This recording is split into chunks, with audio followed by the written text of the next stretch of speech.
Pokémon, c'est une série de jeux vidéo qui a commencé en 96 et aujourd'hui c'est devenu l'œuvre la plus prolifique du monde. C'est pas dû qu'à ces jeux vidéo puisque c'est aussi dû à des mangas, à ces cartes Pokémon, mais aussi, et ce qui nous intéressait, à l'animation. Aujourd'hui, je vais parler de la série animée dans sa globalité, Pokémon avec Sacha et Pikachu. Je vais pas revenir sur les autres séries d'animation comme Origine, comme Génération, comme Évolution, qui n'ont pas, je trouve, assez matière pour parler. Et je suis pas forcément un grand fan de ces séries, surtout d'Origine qui je trouve est au final très superficielle et a juste une bonne production. Et même des trucs un peu plus cool qui sont sortis ces derniers temps, comme Issui, comme Elle du Crépuscule ou comme le court-métrage de La Fille avec le Nidoran. Aujourd'hui, on va parler de Pokémon avec Sacha et Pikachu. C'est une série que j'ai suivie comme beaucoup de gens quand j'étais enfant et que j'ai, à part sur certaines pauses, jamais arrêté de regarder. Et j'ai toujours regardé plus ou moins de près la série Pokémon avec Sacha et Pikachu, puisque pour moi, quand on parle Pokémon, c'est pas les jeux vidéo, mais c'est la série. Et probablement que si je joue encore aux jeux vidéo, c'est dû au fait que je continue à suivre la série. Rien que pour ça, j'ai envie de faire un hommage à cette série qui vient tout juste de se terminer après presque 26 ans de parution. Salut tout le monde, c'est Mathieu, bienvenue dans cette très longue vidéo. On va parler de la série Pokémon avec Sacha et Pikachu et exceptionnellement, on va même changer de décor. Un jour je serai le meilleur dresseur, je me battrai sans répit. Je ferai tout pour être vainqueur et gagner les défis. Maintenant que tout a été posé, on peut commencer la vidéo en parlant du tout premier cycle. Alors, ce qu'on va appeler cycle dans cette série de vidéos, c'est en gros à peu près les générations. Évidemment, on dit que le premier cycle, c'est la première et deuxième génération, soit Kanto et Johto. Mais pour cette vidéo, enfin moi personnellement en tout cas, je préfère dire que le premier cycle c'est Kanto, que le deuxième cycle c'est Johto, et qu'au final il y a 8 cycles en comptant Pokémon AMB Master Pokémon. Mais ça, on en reparlera à la fin. Du coup, le premier cycle est composé de 2 saisons. Il a été produit de 97 à 99, soit il a commencé un peu plus d'un an après la sortie des jeux vidéo. Et vous connaissez l'histoire, mais je vais quand même vous la re-raconter. C'est l'histoire de Sacha, un enfant de 10 ans, qui, venant d'avoir 10 ans, va pouvoir avoir son premier Pokémon. Il pourra choisir entre Bulbizarre, Salamèche ou Carapuce. Mais voilà, vous connaissez, il s'est réveillé trop tard, il arrive trop tard chez le professeur Chen, et le professeur Chen n'a plus les starters, mais il a encore un Pikachu qui lui donne, et je ne veux pas commencer à rentrer dans les théories du film 4, tout ça, voilà, il lui donne un Pikachu parce qu'il arrive en retard, tout ça. Au début, en tout cas pendant le premier épisode, la relation Pikachu-Sacha c'est pas trop ça, puisque Sacha il fait des efforts parce que Pikachu sera son Pokémon, qui vont vivre des aventures ensemble, mais Pikachu il a pas trop envie d'être le Pokémon de Sacha, mais vous connaissez l'histoire, les pierres Fabec, l'orage, Pikachu et Sacha qui deviennent les meilleurs amis, vous connaissez le topo. L'objectif de Sacha, parce qu'il en a quand même un, et c'est tout le long de la série, tout le long de ses cycles, c'est de devenir ce qu'il appelle un maître Pokémon. Alors c'est jamais dit concrètement ce que c'est, mais pour faire court, un maître Pokémon, d'après en tout cas la définition que nous donne Sacha au fur et à mesure des cycles, c'est être le dresseur le plus agréable, celui qui aura la relation la plus amicale, la plus agréable avec ses Pokémon, tout en élevant leur potentiel, c'est-à-dire à faire en sorte qu'ils arrivent à se donner à fond, à débloquer les meilleures capacités, à être les plus forts dans le domaine des combats Pokémon. C'est aussi simple que ça.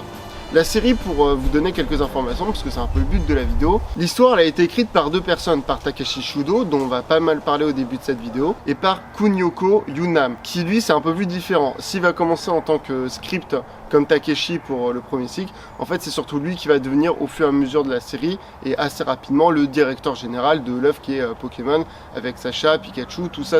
Il n'y a pas que eux au niveau de l'écriture, ce sont les 2 principaux qu'on va retrouver à l'écriture, surtout pour ce qui est de Takashi Shudo, mais Pokémon c'est fait de telle sorte à que vous le verrez, que ce soit au niveau de l'écriture, de la réalisation ou même des animateurs, il y a quand même plusieurs personnes qui s'occupent de chaque cycle, il n'y a pas qu'une ou 2 personnes qui va s'en contenter. Du coup on retrouve aussi des personnes comme Yukioshi Ohashi, Junki Tadekami ou encore Shinzo Fujita. Si ces noms, en tout cas ces personnes vont pas être très importantes au début, vous allez voir que au fur et à mesure de la vidéo, ça va être des personnes importantes. C'est eux qui vont se retrouver à l'écriture de la série Pokémon et ceux qui vont donner ce ton très comique. Parce que si aujourd'hui Pokémon c'est vraiment un animé de shonen, voilà tout ce qui est plus classique, à la base Pokémon c'est un animé très cartoon, très comique. Certaines personnes disent même que c'est une parodie de shonen.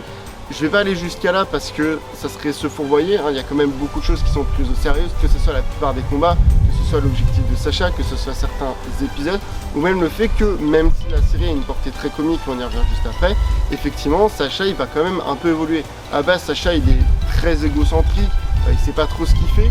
Et le but du premier cycle, c'est-à-dire la Ligue de Kanto et aussi les îles Orange, c'est pas particulièrement de faire Sacha un excellent dresseur, mais c'est de faire un dresseur qui sera pas moins sûr de lui, mais qui sera moins égocentrique et qui en même temps aura pris quelques expériences, qui saura ce que c'est d'être un dresseur Pokémon. Et d'ailleurs ça marche très bien puisque sa défaite contre la Ligue de Kanto, au final il va en tirer du bon et c'est avec ce trait là qu'il va réussir à gagner la Ligue Orange. Alors pour parler de la Ligue Orange vite fait, pour même parler de la qualité de l'écriture, comme j'ai dit c'est une série comique et ça marche très très bien en fait. Ça m'a assez surpris parce que je savais que c'était pas qu'une série shonen, c'était un peu différent. Mais en voyant les épisodes pour la vidéo, l'aspect comique marche très bien. La plupart des épisodes sont assez drôles, c'est assez créatif dans ce que ça raconte. Et le côté parodique, je le comprends. En fait, la série parodie vraiment l'univers de Pokémon. Là où les premiers jeux restent quand même assez sérieux, c'est un RPG tout ça, c'est très phrasé et tout. La série animée, elle va beaucoup détourner, beaucoup parodier ce qu'il y aura à droite à gauche, mais en restant quand même assez sérieuse pour pas dire que c'est une parodie de shonen.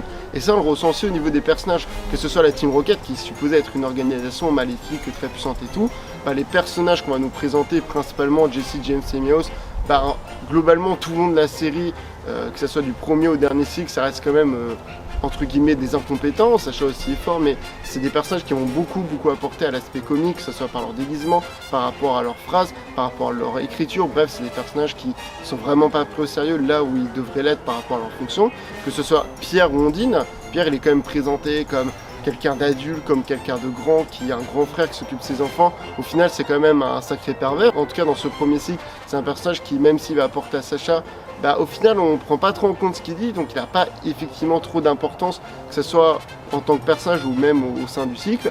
Et Ondine, c'est Sacha bis, elle a autant d'ego que lui, elle est très nerveuse, elle lui rentre beaucoup dedans, il y a beaucoup de clash entre Sacha et Ondine. Bref, pour un personnage qui à la base se présente comme être beaucoup plus sérieux, comme beaucoup plus mature que Sacha, c'est pas vraiment le cas. Et de toute façon, la globalité des situations où nos protagonistes qui forment le Poké Group, c'est le groupe qui est composé de Sacha et de ses amis dans un cycle, globalement ils vont vivre des choses pas forcément très sérieuses. Et ce côté très comique, je pense que c'est surtout à propos de Shudo. Shudo, on sait, on y reviendra un peu plus tard pour le cycle 2, mais Shudo on sait que c'est un univers qu'il a pas trop pris au sérieux, qu'il a beaucoup parodé. Et quand on lui a donné la possibilité de faire le premier film, Pokémon Mewtwo, et même le deuxième film avec Lugia, où il a pu même créer Lugia, c'est lui qui a créé le design de Lugia, à la base c'était la créature X et tout, c'est au niveau des films, il va vouloir faire quelque chose de très différent. Vu qu'à cette époque, on savait pas trop où est-ce que ça allait Pokémon, on savait pas trop s'il allait juste avoir une série de jeux, s'il allait avoir une deuxième génération et tout, c'était un peu compliqué. Shudo du coup il se dit je peux finaliser mon œuvre, je peux faire quelque chose, donc je peux effectivement cet univers qui est pas forcément très logique d'après lui, il peut le rendre plus sérieux et faire quelque chose de plus dramatique. On reviendra sur tout ce côté au niveau de Shudo, mais effectivement la patte très comique, pas très prise au sérieux, c'est vraiment lui qui l'a apporté. Mais au final ça marche bien parce que quand il faut que ça soit un peu shonen ça marche bien, et quand ça est très parodique, très cartoon, ça marche aussi très bien. La série est globalement bien, en tout cas le premier cycle est globalement bien. Et oui, là vous avez vu une tier list, je vais classer chaque cycle pour que vous ne soyez pas trop perdu, pour que vous sachiez quel cycle est mieux qu'un autre. Mais ce qui fait aussi que ce premier cycle s'en sort bien, c'est aussi au niveau de la réalisation. Alors c'est une série fluff Pokémon, c'est-à-dire il y a en grande partie un épisode par semaine, donc c'était comme One Piece, c'était comme Naruto, mais je trouve qu'en tout cas le premier cycle, par rapport à son temps, c'est plutôt bien produit. C'est assez clean, c'est bien réalisé, il y a vraiment beaucoup de passages qui sont assez agréables, et globalement ça va très bien poser les bases de Pokémon, même après. Et toute cette réalisation, on la doit à Masamitsu Hidaka. Alors il va pas rester tout le long de la série, mais c'est vraiment lui le gros réalisateur, en tout cas des premières saisons. C'est-à-dire même au deuxième cycle, on va reparler de lui. C'est lui qui va poser comment va être réalisée la série Pokémon, et même vous le verrez avec les futurs cycles, on va quand même vachement garder, en tout cas pendant longtemps, son travail. C'est vraiment lui qui va apporter tout ça, qui a apporté comment seront les combats, comment vont se battre les Pokémon de Sacha, qui sont dans la globalité, dans ce premier cycle, assez cool. Pikachu, voilà, c'est Pikachu, très cool, très agréable, mignon, badass, et surtout très drôle dans ce premier cycle, vraiment il s'en sort bien. Et après il y a d'autres Pokémon comme Bulbizarre, comme Dracofeu, comme Papillusion qui sont assez mythiques. Dracofeu parce qu'il va passer du Salamèche tout mignon, tout fort, au Dracofeu insupportable qui va devenir le coup de Dracofeu. Et surtout on va le revoir dans d'autres cycles, il va combattre pendant la Ligue de Johto, pendant les défis extrêmes, on va même le revoir pendant Noir et Blanc. Bref, c'est un des Pokémon qu'on aura plus de Sacha, et vraiment c'est le Pokémon très fort qu'on nous met à chaque fois. Bulbizarre aussi qui est très cool, qui qui a un bon caractère, qui est agréable et tout, et qui même nous est montré comme fort, qui même au-delà du premier cycle, quand on va le revoir, sera très cool aussi. Forcément, il n'y a pas Pigeon, tout le monde se rappelle de ses adieux et tout. C'est un peu dommage que ça arrive assez tôt au niveau de la série. Je pense que ça aurait mérité à se faire 10 à 15 épisodes après pour que ce soit bien marquant.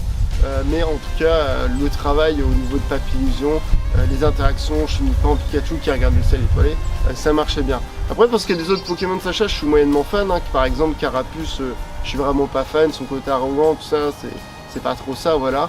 Ronflex, même si on le reverra dans d'autres cycles, à part être fort et dormir, bon voilà. Et le low-class de Sacha, au final, on le voit pas forcément assez. Et pour ce qui est des autres Pokémon, par exemple, il y a le Krabby de Sacha qui en fait c'est une blague à lui-même. Je veux dire, Sacha il l'attrape sans aucun Pokémon à main nue en mode Man vs Wild. Il va faire un 3v1 pour un litre de Kanto, il va même voler en Crabose, bref, aucun sens. Au final, la première cycle vraiment bien, pas de problème là-dessus. Mais malheureusement, le deuxième cycle va arriver.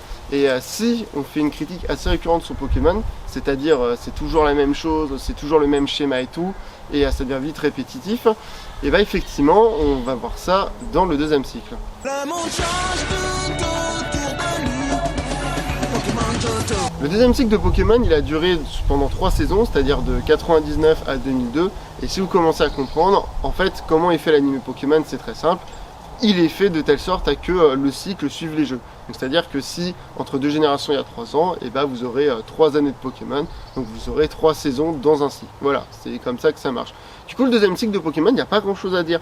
On retrouve les mêmes noms, que ce soit au niveau de la réalisation, au niveau de l'écriture et tout. La seule chose un peu notable qu'on peut marquer, c'est que Kunyoko commence à prendre ses marques de directeur général de la série, donc va commencer à beaucoup moins écrire et vraiment devenir le directeur général de la série. Le problème, c'est que là où le premier cycle, il avait duré sur 2 années, et déjà on peut parler du fait que la Ligue Orange, elle était un peu rajoutée en vite fait bien fait, parce que les jeux de la deuxième génération prenaient du temps. Là, on est sur 3 années. Et comme j'ai dit, Shudo, il n'est pas forcément très fan de Pokémon. Et c'est là où ça va jouer en fait. Parce qu'il n'y a pas grand chose à dire sur ce cycle. La réalisation est toujours la même. À part vers la moitié de la saison 5 où ça va devenir plus joli par rapport à la qualité graphique et même par rapport aux normes de définition qui vont évoluer au niveau de la télé et tout. Mais à part ça, il n'y a pas grand chose qui change.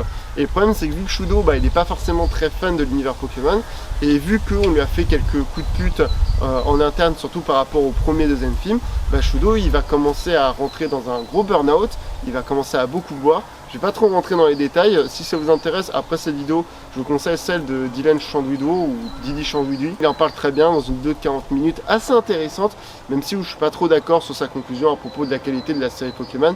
Même si, ce que je peux pas lui renier, c'est qu'effectivement, le deuxième cycle, il est nul. Voilà, il n'y a pas grand chose à dire, il est nul. Voilà. Le problème du deuxième cycle, c'est que c'est le premier cycle avec beaucoup moins de créativité. Et effectivement, là ça devient très répétitif, les épisodes sont moins intéressants, les quelques personnages qui reviendront de temps en temps sont pas forcément très intéressants non plus. Même au niveau des Pokémon de Sacha, à part le Scarino et le Hérissant de Sacha, il n'y a aucun Pokémon qui je trouve a été vraiment marquant. J'aime pas son Macronium, j'aime pas Kaiminus, on dirait un gamin hyper actif. Là où le Scarino de Sacha c'est un peu son ace, en tout cas de Johto, et le Hérissant de Sacha il a un peu une vibe bulle bizarre et tout. Alors pour revenir sur le terme ace que je viens d'utiliser, pour faire simple, dans chaque cycle Pokémon il y a un ace. Par exemple le premier cycle c'est le Dracofeu de Sacha, même si on pourrait dire aussi le Pikachu vu du fait que quand il devient Dracofeu il fait pas grand chose. Dans ce deuxième cycle c'est Scarino. On aura le temps d'en reparler, dans chaque cycle il y a un ace à Sacha, c'est-à-dire un Pokémon qui est un peu plus mis en avant, ou en tout cas qui est un peu plus mis en avant en termes de qualité de combat, en termes de force. Après il y en aura certains qui vont se permettre d'avoir quelques petits développements, mais ça on en reparlera au moment venu. Mais en gros les épisodes se répètent, la réalisation n'évolue pas forcément, les épisodes deviennent assez lents et assez ennuyeux, donc à ce moment là Pokémon c'est franchement pas très intéressant. Surtout que Shudo on lui refait à ce moment là pendant ce cycle un gros coup de pute avec le 3e film Pokémon. Comme j'ai dit, Shudo voulait faire quelque chose de sérieux et tout, il avait prévu une trilogie avec les 3 premiers films. Au final tout sera découpé et tout, au final il devra changer beaucoup de choses pour le 2e film. Pour le 3e film il devra abandonner son idée de guerre entre humains et Pokémon. Il a poussé le truc mais il a essayé quand même de ramener un film avec des messages, un intérêt et tout, mais malheureusement on va lui rajouter une conclusion qui n'est pas du tout celle qu'il voulait et qui va ruiner son film. Et effectivement Shudo après ce 2e cycle il partira de l'écriture de Pokémon. Le fait que Shudo va partir va marquer un grand changement au niveau des cycles, puisque déjà le 2e cycle de Pokémon c'est le dernier cycle où on aura Ondine comme personnage principal, en tout cas comme personnage secondaire, qui sera présent dans le Poké Group.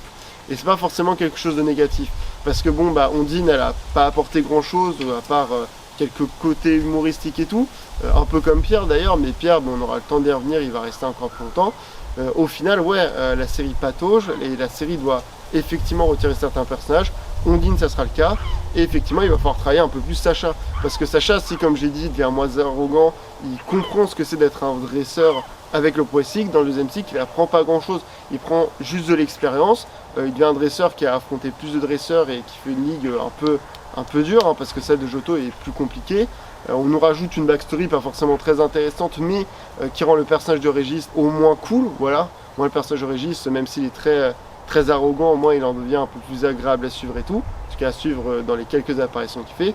Mais à part ça, effectivement, Sacha, lui non plus, il évolue pas vraiment, et il faut remédier à ça, et c'est là où le troisième cycle va arriver. Attrapez-les tous, Pokémon! Mais avant de parler du troisième cycle, on va parler de Pokémon Chronicles. Alors pour ceux qui ne savent pas ce que c'est que Pokémon Chronicles, vous allez voir, ça va être très vite. Alors c'est une compilation d'OAV qui sont sortis entre 2002 et 2004, c'est-à-dire à la fin du deuxième cycle et au début du troisième cycle. Mais vu que tout se passe pendant le deuxième cycle, pendant la deuxième génération, je préfère l'évoquer maintenant, on va en parler du troisième cycle. Il n'y a pas grand chose à dire, hein, je veux dire, il y a des épisodes sur les protagonistes des jeux or et argent. Bon, même s'ils s'appellent pas or, argent et tout, c'est eux, voilà. On retrouve dans quelques épisodes plutôt cool, qui sont plus originaux, qui sont bien écrits, auxquels il y a un vrai intérêt par rapport à ce qui se faisait pendant le deuxième cycle. On a quelques épisodes avec des personnages comme Richie, comme Ondine, etc., etc. Bref, des personnages qu'on connaît, qui sont pas Sacha du coup, qui permettent de raconter autre chose, qui sont plutôt cool. Et on a même droit à quelques épisodes de Frère Pichou, voilà, c'est mignon et tout.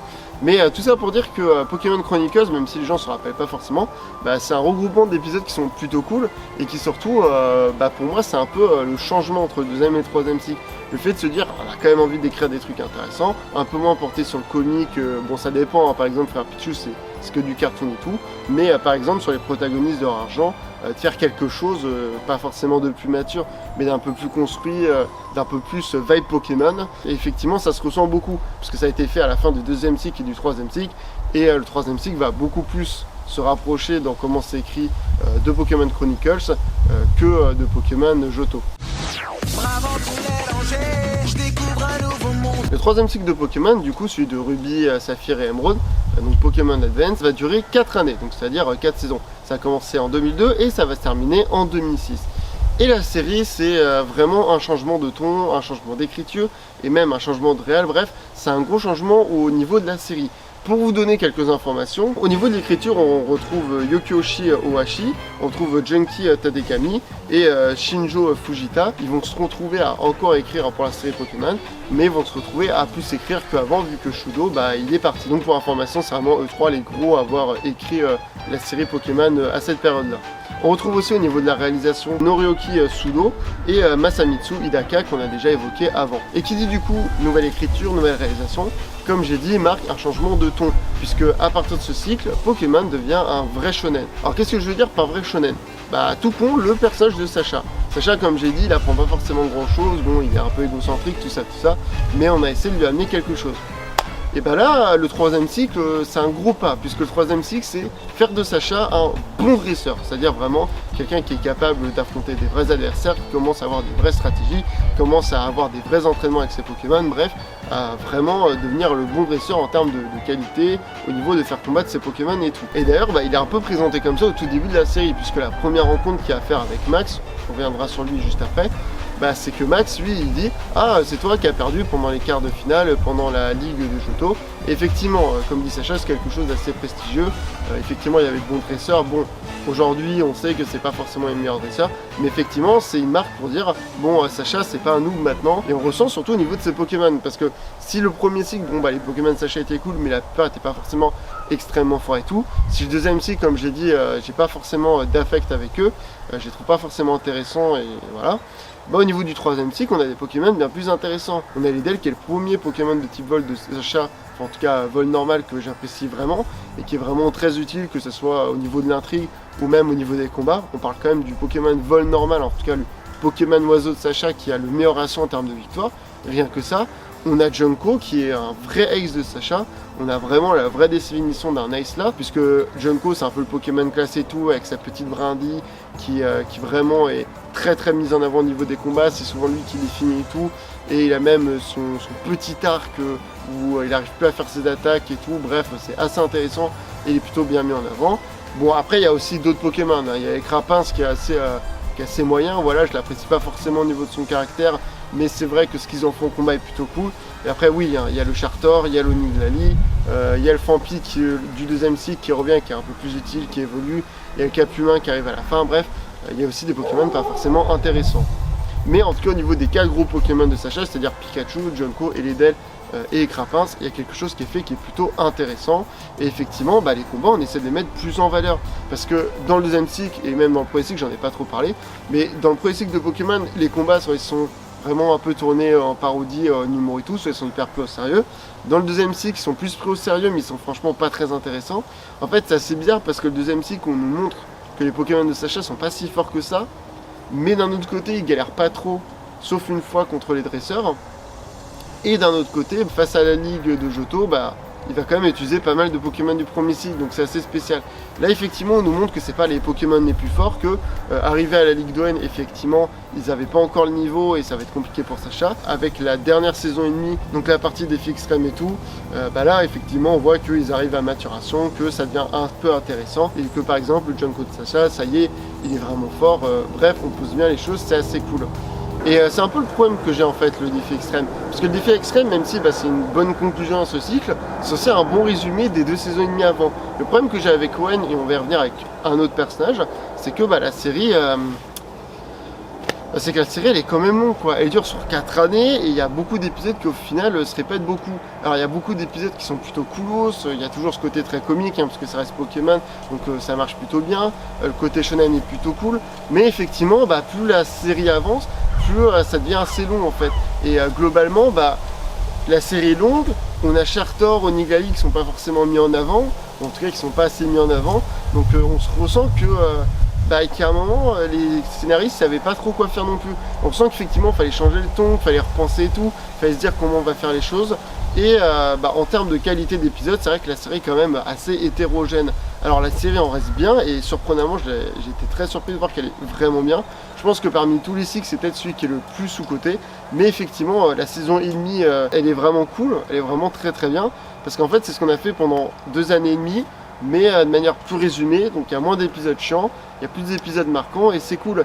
Et ça aussi, ça se ressent au niveau du personnage de Flora. La grande particularité que va amener ce 3e cycle, c'est le fait que Sacha n'est plus le protagoniste, n'est plus le personnage principal à avoir un seul but. Parce que Pierre Andine, il suivait Sacha, ils n'avaient pas particulièrement de but, voilà, ils participaient de temps en temps, comme par exemple dans le 2e cycle pour Andine, à un concours, à une compétition de Pokémon aquatique avec Sacha. Et bien là, on a Flora. Flora, c'est un personnage qui est en fait la fille d'un champion d'arène, mais elle veut pas faire ça.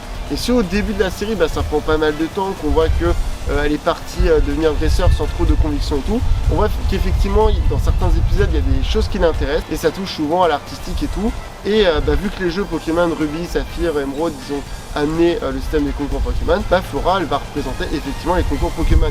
Assez tardivement, elle va se lancer là-dessus, et en fait, ça va être un vrai déclic pour le personnage. Elle va trouver ce qu'elle doit faire, et elle va devenir assez bon rapidement. Elle se rend compte qu'elle a une vraie capacité là-dedans, et elle va bien mettre ses Pokémon en avant. Qui, à part pour Galifeu, est peut-être à évoluer, bon j'ai du mal. Tous les autres Pokémon de Flora, je les trouve pas forcément très intéressants, son Skitty m'a très souvent vraiment insupporté. Mais en tout cas, Flora elle est là pour dire il n'y a pas que Sacha, que effectivement la série va commencer à plus se diversifier et que ça va pas être juste devenir le meilleur dresseur, combat, que effectivement les concours Pokémon vont venir apporter plus de créativité déjà au niveau par les concours, par les combats, par les entraînements, et qu'effectivement il y a un autre personnage assez intéressant à suivre. Alors Flora c'est pas non plus un personnage qui évolue extrêmement, mais c'est assez intéressant de voir un personnage qui découvre sa passion et qu'effectivement elle va se lancer dedans, elle va devenir forte et tout. C'est un peu comme Pierre qui devient un peu plus intéressant, bon ça reste Pierre, il est très secondaire, mais au moins on a un Pierre qui lui marche plutôt bien, voilà, qui est un peu plus intéressant, qu'on écoute un peu plus, et qui a toujours ses travers, mais on va dire ils sont moins mis en avant. Et il y a Max que j'ai cité juste avant, Max qui est le petit frère de Flora, et qui est un personnage que je trouve un peu en demi-teinte. Il a des épisodes cool, tout le monde citera l'épisode avec le Tarsal. Il est là un peu pour amener le côté jeune enfant, il n'a pas 10 ans, il ne peut pas avoir Pokémon. Mais malheureusement pour Max, c'est quand même un gamin, monsieur je sais tout, qui en sait d'ailleurs beaucoup plus que sa sœur quand elle part avec lui en voyage avec Sacha. Mais malheureusement, Max, il a quand même beaucoup d'épisodes à lui. Et Max, il n'est pas très intéressant. Parce que du coup, vu que la série elle dure sur 4 années, on va faire beaucoup d'épisodes sur Max. Et souvent, les épisodes de Max, ils sont souvent sur le même thème. C'est-à-dire, oui, Max, il connaît des choses, mais il est encore jeune. Et donc, il a encore des choses à apprendre. Il ne sait pas encore tout. Il faut qu'il se remette un peu en question et tout. Et au final, ça va beaucoup tourner en rond. Et le caractère de Max va faire que ça va un peu le desservir. C'est un personnage que j'aime quand même globalement bien. Mais c'est vrai que Max reste quand même un personnage assez insupportable. Et c'est dommage parce que avec cette série on amène effectivement Flora, on amène Max, bref de nouveaux personnages. Et en même temps on amène aussi des rivaux, par exemple pour Flora qui marche plutôt bien. Sacha il va pas avoir des rivaux très intéressants, mais au moins Flora elle va en avoir des cools. Et ça va faire que ça va encore plus diversifier la série. Et on sent qu'il y a encore plus d'intentions qui sont prêtées à la série. Même si là aussi pour ce qui est de Flora, je trouve que les concours Pokémon dans l'arc Battle Frontier c'est très cool, c'est très agréable. Mais c'est vrai qu'avant, ça traîne quand même en longueur. Et par exemple, ce Skitty Flora, c'est un vrai problème qui dure beaucoup trop longtemps. Et cette série, son principal problème, c'est qu'elle s'étale beaucoup trop et qu'elle est trop hétérogène. Mais c'est le cycle qui a effectivement changé le ton, qui a amené des nouvelles choses. On s'est retrouvé avec des nouveaux réalisateurs, avec plein de nouvelles personnes au niveau de l'écriture, ou en tout cas des personnes qui ont des postes plus importants. Et globalement, comme j'ai dit, le cycle est plutôt bien. Mais du coup, c'est cool d'avoir un cycle qui change de ton, mais est-ce que ça serait pas cool d'avoir un cycle qui apprend exactement le cycle 3, mais en étant plus intéressant, en poussant l'aspect shonen encore plus, en apportant de meilleurs rivaux? Et c'est le cycle 4. En termes d'écriture, c'est pareil que sur le troisième cycle, donc c'est-à-dire on retrouve les mêmes noms et tout. Par contre, au niveau de la réalisation, il y a quelques éléments à noter, comme par exemple le fait qu'Hidaka devient chef réalisateur sur ce quatrième cycle et qu'il y a un petit nouveau qui est arrivé à la fin du troisième cycle, soit pendant la saison 9, qui s'appelle Yuji Asada, et c'est important parce que c'est un réalisateur qu'on va reparler un peu plus tard. Tout ça pour dire que Diamant et Perle suit en termes d'écriture et même en termes de réalisation ce qu'avait posé Advance.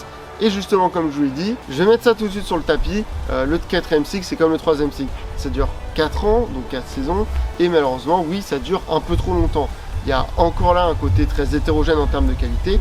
Et si vous le verrez dans tous les cycles, la première saison, et ça c'est une règle universelle que je vais poser là et qu'il va falloir retenir, c'est que si la première saison du cycle est vraiment bien, il y a des choses très intéressantes, c'est en regardant justement dans la longueur, en regardant les futures saisons, qu'on peut juger un peu de la qualité de la série.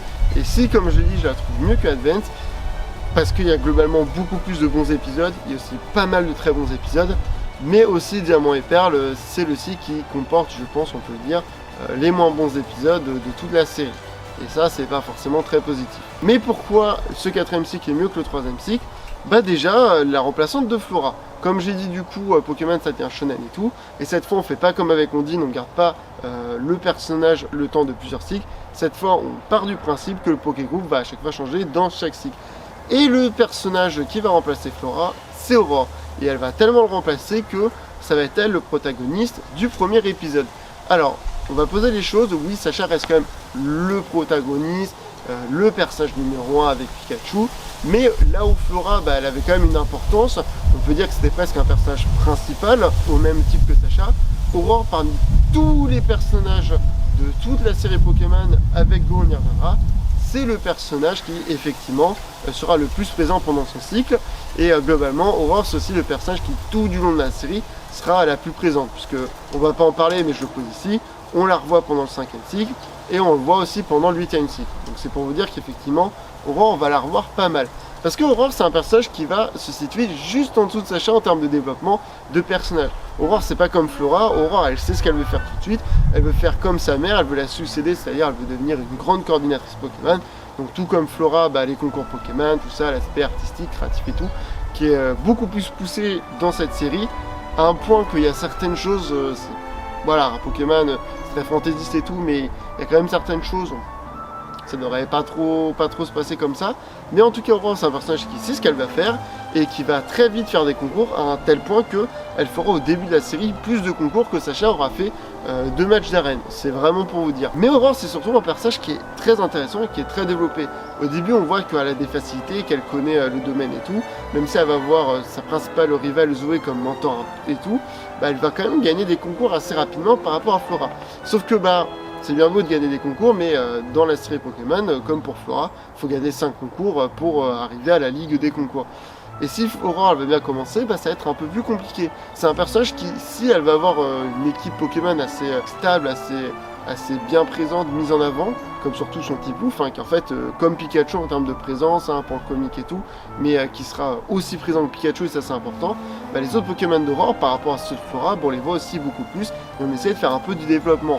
Malheureusement, c'est comme les Pokémon de Flora, par son Togekiss et à la limite son Hérissandre, je suis vraiment pas fan des Pokémon d'Aurore. Et c'est dommage parce qu'ils ont vachement mis en avant. Et pour ce qui est des prestations artistiques et tout, je trouve qu'ils s'en sortent vraiment plutôt bien. Mais en tout cas, pour ce qui est d'Aurore, c'est un personnage qui, si elle va avoir des facilités au début, ça va être plus compliqué. Déjà parce qu'elle va avoir de plus en plus de rivaux. Et les rivaux d'Aurore, c'est comme ceux de Flora, ils sont vraiment bien écrits, ils sont vraiment intéressants. Elle en a plus et ils sont même un peu mieux écrits. Et c'est surtout, ils sont vraiment forts. Et globalement, on y reviendra, le cycle 4, c'est un peu le cycle de la difficulté. Parce que du coup, Aurore, elle va gagner ses premiers concours, mais après, elle va beaucoup plus galérer. Et ça va prendre énormément de temps pour qu'elle gagne des concours. Et c'est à ce moment-là où si Flora, elle va commencer au bas et elle va monter et devenir une grande coordinatrice, Aurore, elle aura les bonnes bases, elle va bien commencer, mais il va y avoir un moment où ça va être plus compliqué, où effectivement elle va devoir remettre en question sa manière de faire. Et effectivement, le plaisir, l'aspect créatif, elle le perdait au détriment de la victoire, et justement elle va reprendre ce côté mes Pokémon avant tout, se faire plaisir et tout, et au final devenir un personnage vraiment très intéressant. Aurore, ça fait partie des personnages qui sont les mieux écrits de la série, et qui sont globalement parmi les meilleurs. D'ailleurs, désolé de le dire, mais ouais, Aurore c'est le personnage le mieux écrit de toute la série Pokémon. Mais si Aurore a une grosse importance, Sacha aussi va en avoir une sacrée grosse importance dans cette série. Le troisième cycle de Sacha, c'est vraiment poser son expérience, et avec le Battle Frontier, c'est vraiment devenir un bon dresseur. Voilà, Sacha c'est un bon dresseur, il a de l'expérience, il sait comment gérer ses Pokémon, bref, ça y est, on peut dire que c'est un bon dresseur. Est-ce que c'est le meilleur? Non, mais en tout cas c'est un bon dresseur. Et le cycle 4, ça va pas vraiment le moment d'évoluer, mais ça va être le moment de se stabiliser. Puisque dans ce quatrième cycle, Sacha il va avoir pas mal de rivaux, il va avoir 2 rivaux qui seront exactement les mêmes que pour Aurore, et ça c'est un truc que j'aime bien, ce côté à dire, il y en a ils font des concours et des combats Pokémon, mais c'est surtout des rivaux qui vont être quand même extrêmement forts. Bien évidemment, il faut qu'on parle de Paul, parce que Paul, faut le dire, c'est le meilleur rival qu'a eu Sacha. Paul, c'est vraiment l'exact opposé de Sacha. S'ils ont le même objectif, c'est-à-dire devenir des bons dresseurs, amener au plus loin leurs Pokémon et tout, Sacha il le fait par amitié, il le fait par des entraînements où il va pas non plus les pousser jusqu'à être crevé et tout, mais le fait que effectivement il y a ce côté amitié, le fait que n'importe quel Pokémon a un potentiel, et que si bien entraîné, si on comprend ce qui va et ce qui va pas, effectivement voilà, c'est un beau message, c'est tout le monde peut réussir. Paul c'est pas ça. Paul c'est effectivement, lui aussi il veut pousser le potentiel de ses Pokémon, il veut effectivement avoir une équipe de Pokémon qui se surpasse, mais tout le monde peut pas réussir. Paul, on nous montre dès les premiers épisodes, il va attraper plein d'étournis, il va garder que celui qui de base aura des attaques plus intéressantes que les autres. Parce que Paul, c'est pas comme Sacha dire que tous les Pokémon ont un potentiel, c'est que certains Pokémon ont effectivement beaucoup plus de potentiel que d'autres, et c'est eux qu'il faut qu'il attrape pour effectivement devenir le meilleur des dresseurs. Et sa manière de les entraîner, sa manière de faire est beaucoup plus brutale, pas dans l'aspect de l'amitié, mais là où Sacha c'est on est amis, on va tous y aller ensemble et tout. Paul c'est plus comme un entraîneur, il a une équipe de foot, de rugby, bref, vous comprenez la comparaison. Son but à Paul c'est que il a ses joueurs, donc ses Pokémon, et le but c'est qu'il sait qu'ils sont bons, donc il va faire en sorte de les amener au plus loin possible. Et c'est là où Sacha va être très intéressant dans ce cycle, parce que la rivalité Sacha-Paul c'est un truc qui est quand même très important, parce que même si Paul on le voit pas à tous les épisodes, Sacha il va quand même être vachement marqué là-dessus, il va pas mal perdre, que ce soit contre Paul ou contre d'autres personnages, il va effectivement avoir des Pokémon qui vont avoir plus de mal, parce que on nous montre, c'est une compétition qui est beaucoup plus compliquée. Sacha il va quand même perdre une première fois contre les 2 premiers champions d'arène, bref on nous montre vraiment Sinnoh comme une région très forte, très compliquée. Et Sacha il va devoir renouveler d'efforts avec ses Pokémon. Et en parlant de ses Pokémon, ça y est, on a vraiment une génération où, à part le Greeknote, on a vraiment des Pokémon intéressants. On a Scorvol qui est un peu comme Scareno pour du Celtic, c'est-à-dire peureux, et qui devient après plus courageux et plus téméraire. On a le Mushibo de Sacha qui évolue pas forcément mais qui a un Pokémon assez cool. On a les Touraptor de Sacha que j'aime beaucoup, mais qui malheureusement a quand même beaucoup de difficultés, mais c'est un peu le thème du cycle. Et on a surtout deux Pokémon très intéressants qui sont le Torterra et le Cinemras. Le Torterra de Sacha, c'est pourquoi Sacha il n'a pas toujours fait évoluer ses Pokémon au stade final. En gros, le Tortipousse à la base il est exactement comme Bulbizarre, vraiment c'est un remake. Et d'ailleurs Wistikram c'est aussi comme son Salamèche.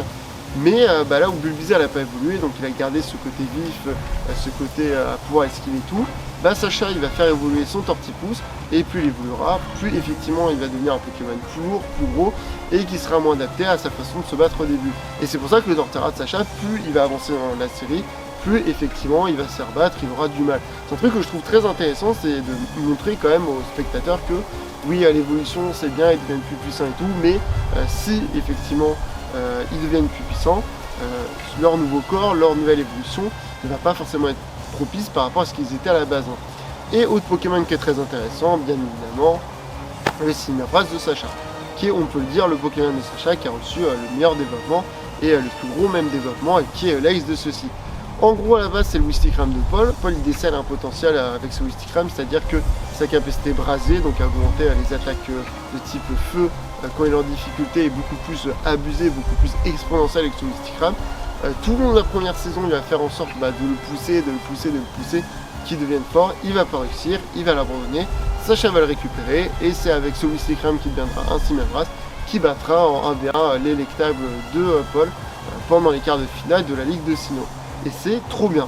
Vraiment, le Cinemras de Sacha, c'est vraiment un des meilleurs Pokémon qu'il a eu. Son développement, le fait qu'à la base, il a un peu de mal, il est un peu timide, il ose pas trop et tout. Le fait qu'aussi, il a été très marqué par l'entraînement de Paul. Et le fait qu'effectivement, sa capacité brasée qui est encore plus poussée, va effectivement le faire de temps en temps perdre les boules. Mais c'est très cool parce qu'à chaque fois qu'il y a l'affrontement Sacha-Paul, c'est toujours cool de voir Wistikram, Chapinfeu, Cinemras. Même si le combat Sacha-Paul de la Ligue, c'est un des meilleurs combats qu'on a eu dans Pokémon. Je préfère le combat où Sacha il se fait réclamer 6-2 par Paul, parce que c'est l'évolution de Wistikram en Chapinfeu, que c'est très stylé, et que effectivement c'était très intéressant pour le personnage de Paul et pour le personnage de Sacha. Mais la finalité des choses, c'est que Sacha il gagne au niveau de son duel avec Paul au fur et à mesure de la série, et au final c'est très intéressant parce que si Sacha il n'est pas pour la manière de faire de Paul et qu'on sert l'autre comme des bons dresseurs, il y a une vraie rivalité saine au final qui se crée, et ça c'est plutôt cool. Et d'ailleurs quand on verra Paul dans le journée, on en parlera, c'est quand même plutôt coolos. Pierre de son côté, parce que c'est le troisième et dernier personnage du Pokérou, il est toujours un peu plus intéressant, on le met encore plus en avant, il a plus d'épisodes à lui, sa relation avec Radopo est plutôt cool, voilà. Ça marche plutôt bien, et surtout Pierre il va être mis autant en avant que Sacha Aurore au niveau des intrigues de la série. Si j'en ai pas trop parlé, effectivement, dans la série Pokémon, de temps en temps, il y a des petits arcs. Par exemple, il y a l'arc Lugia dans le deuxième cycle, il y a l'arc Team Aqua et Team Magma dans Owen, mais c'est des arcs que je trouve pas forcément très intéressants, ou qui sont juste plutôt cool, plutôt sympathiques. Là, dans Diamant et Perle, il y a le côté gros arc avec la Team Galaxy, qui se termine peut-être un peu trop tôt. Il y a aussi l'arc avec la chasseuse de Pokémon, et c'est vraiment des arcs qui sont extrêmement cool. C'est beaucoup plus intéressant que ce qu'on nous avait fait avant, et surtout c'est bien écrit, c'est bien travaillé, et on sent un vrai côté shonen, déjà que Diamant et Perle pousse vraiment le côté shonen, que ce soit par ses réalisations, par les thèmes entre guillemets abordés, comment il faut élever ses Pokémon et tout. Bref, c'est vraiment cool. Tout l'histoire avec les Cref, avec Palkia, avec Dialga, la Team Galaxy, Cynthia et tout, c'est vraiment très intéressant.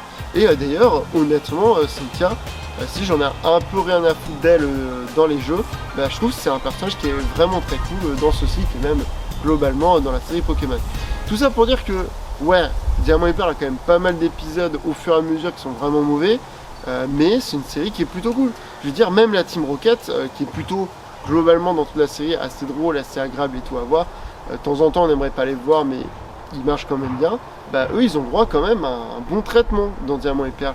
Jessie, si elle faisait les concours au 3ème cycle, elle faisait que tricher, elle n'y arrivait pas, Jessie elle va décider de faire les concours de manière normale, de ne pas tricher, de se donner à fond, et elle va quand même se retrouver jusqu'en demi-finale de la Ligue des concours Pokémon.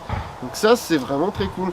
On sent que on a pris de l'expérience sur le 3ème cycle, et qu'effectivement avec ce 4ème cycle on essaye un peu de pousser encore plus les choses, et que effectivement peut-être que on commence à avoir une conclusion peut-être à cette série. Et ça a dû se ressentir parce que le 5ème cycle c'est un reboot.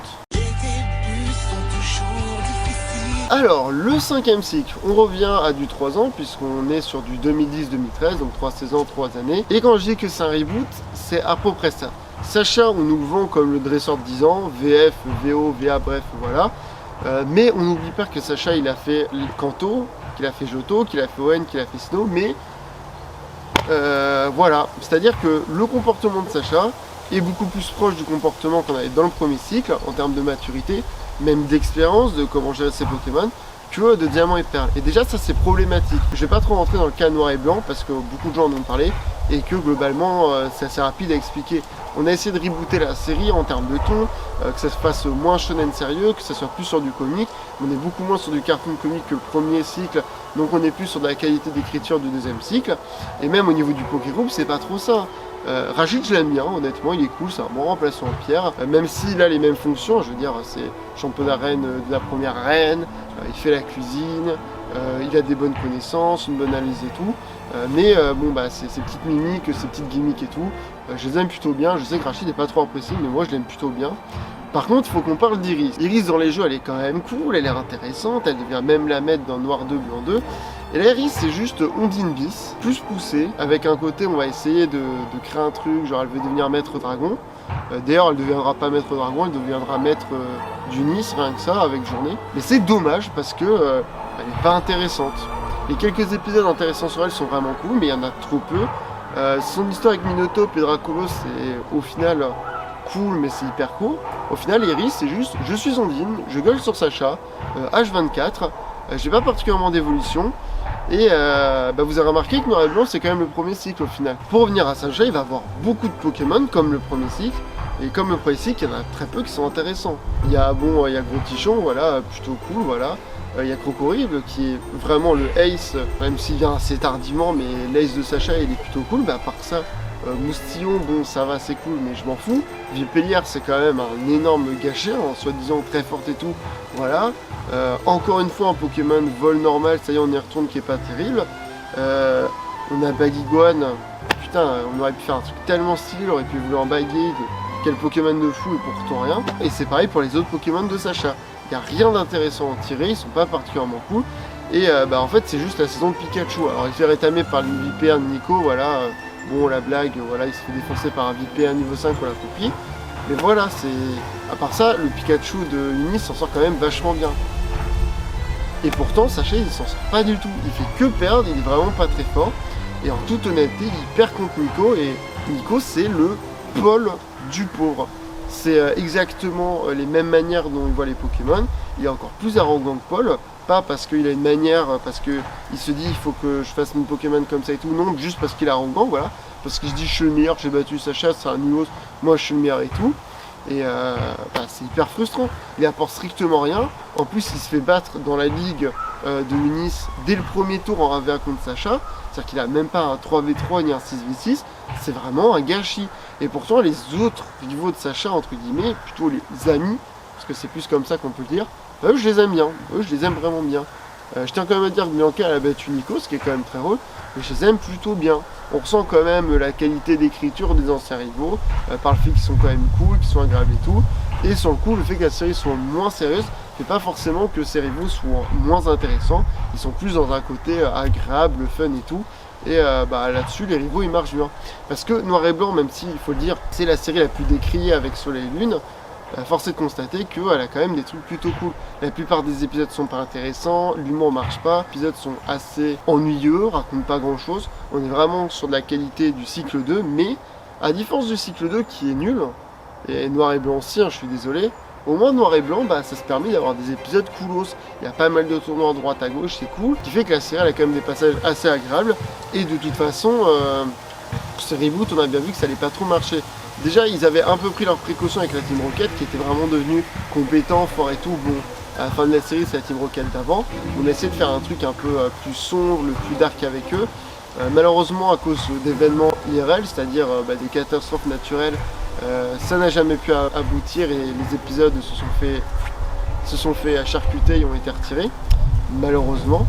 Mais tout ça pour dire que ouais, ils avaient quand même prévu des choses à droite à gauche. En tout cas, vers la fin du cycle, on ressent qu'effectivement, bon, l'arc avec Meloetta, N et Giovanni de la Team Rocket, que bon oui, qui plaît, c'est le shonen, et qu'effectivement on n'a pas trop réussi à rebooter la série, et qu'effectivement ce qui intéresse les gens, c'est de voir la progression de Sacha. Parce qu'au final, la progression de Sacha dans Noir et Blanc, c'est un peu ça le mi-cycle 2, cycle 3. Quoi. Il apprend pas grand chose, mais il prend quand même de l'expérience pour devenir un bon dresseur. Et à ce stade-là, ça devrait pas être le cas. Et ça c'est con à dire, mais il n'y a pas de changement au niveau du staff. On a les mêmes personnes à l'écriture, les mêmes personnes à la réalisation. C'est dommage parce que effectivement, on avait une bonne évolution entre le cycle 3 et le cycle 4, mais peut-être le fait que la série partait vers autre chose au niveau des jeux, peut-être que l'anime aussi a voulu partir vers autre chose, peut-être qu'ils ont eu peur que Sacha évolue trop, grandisse trop, et ça donnait Noir et Blanc qui est le deuxième moins bon cycle de Pokémon.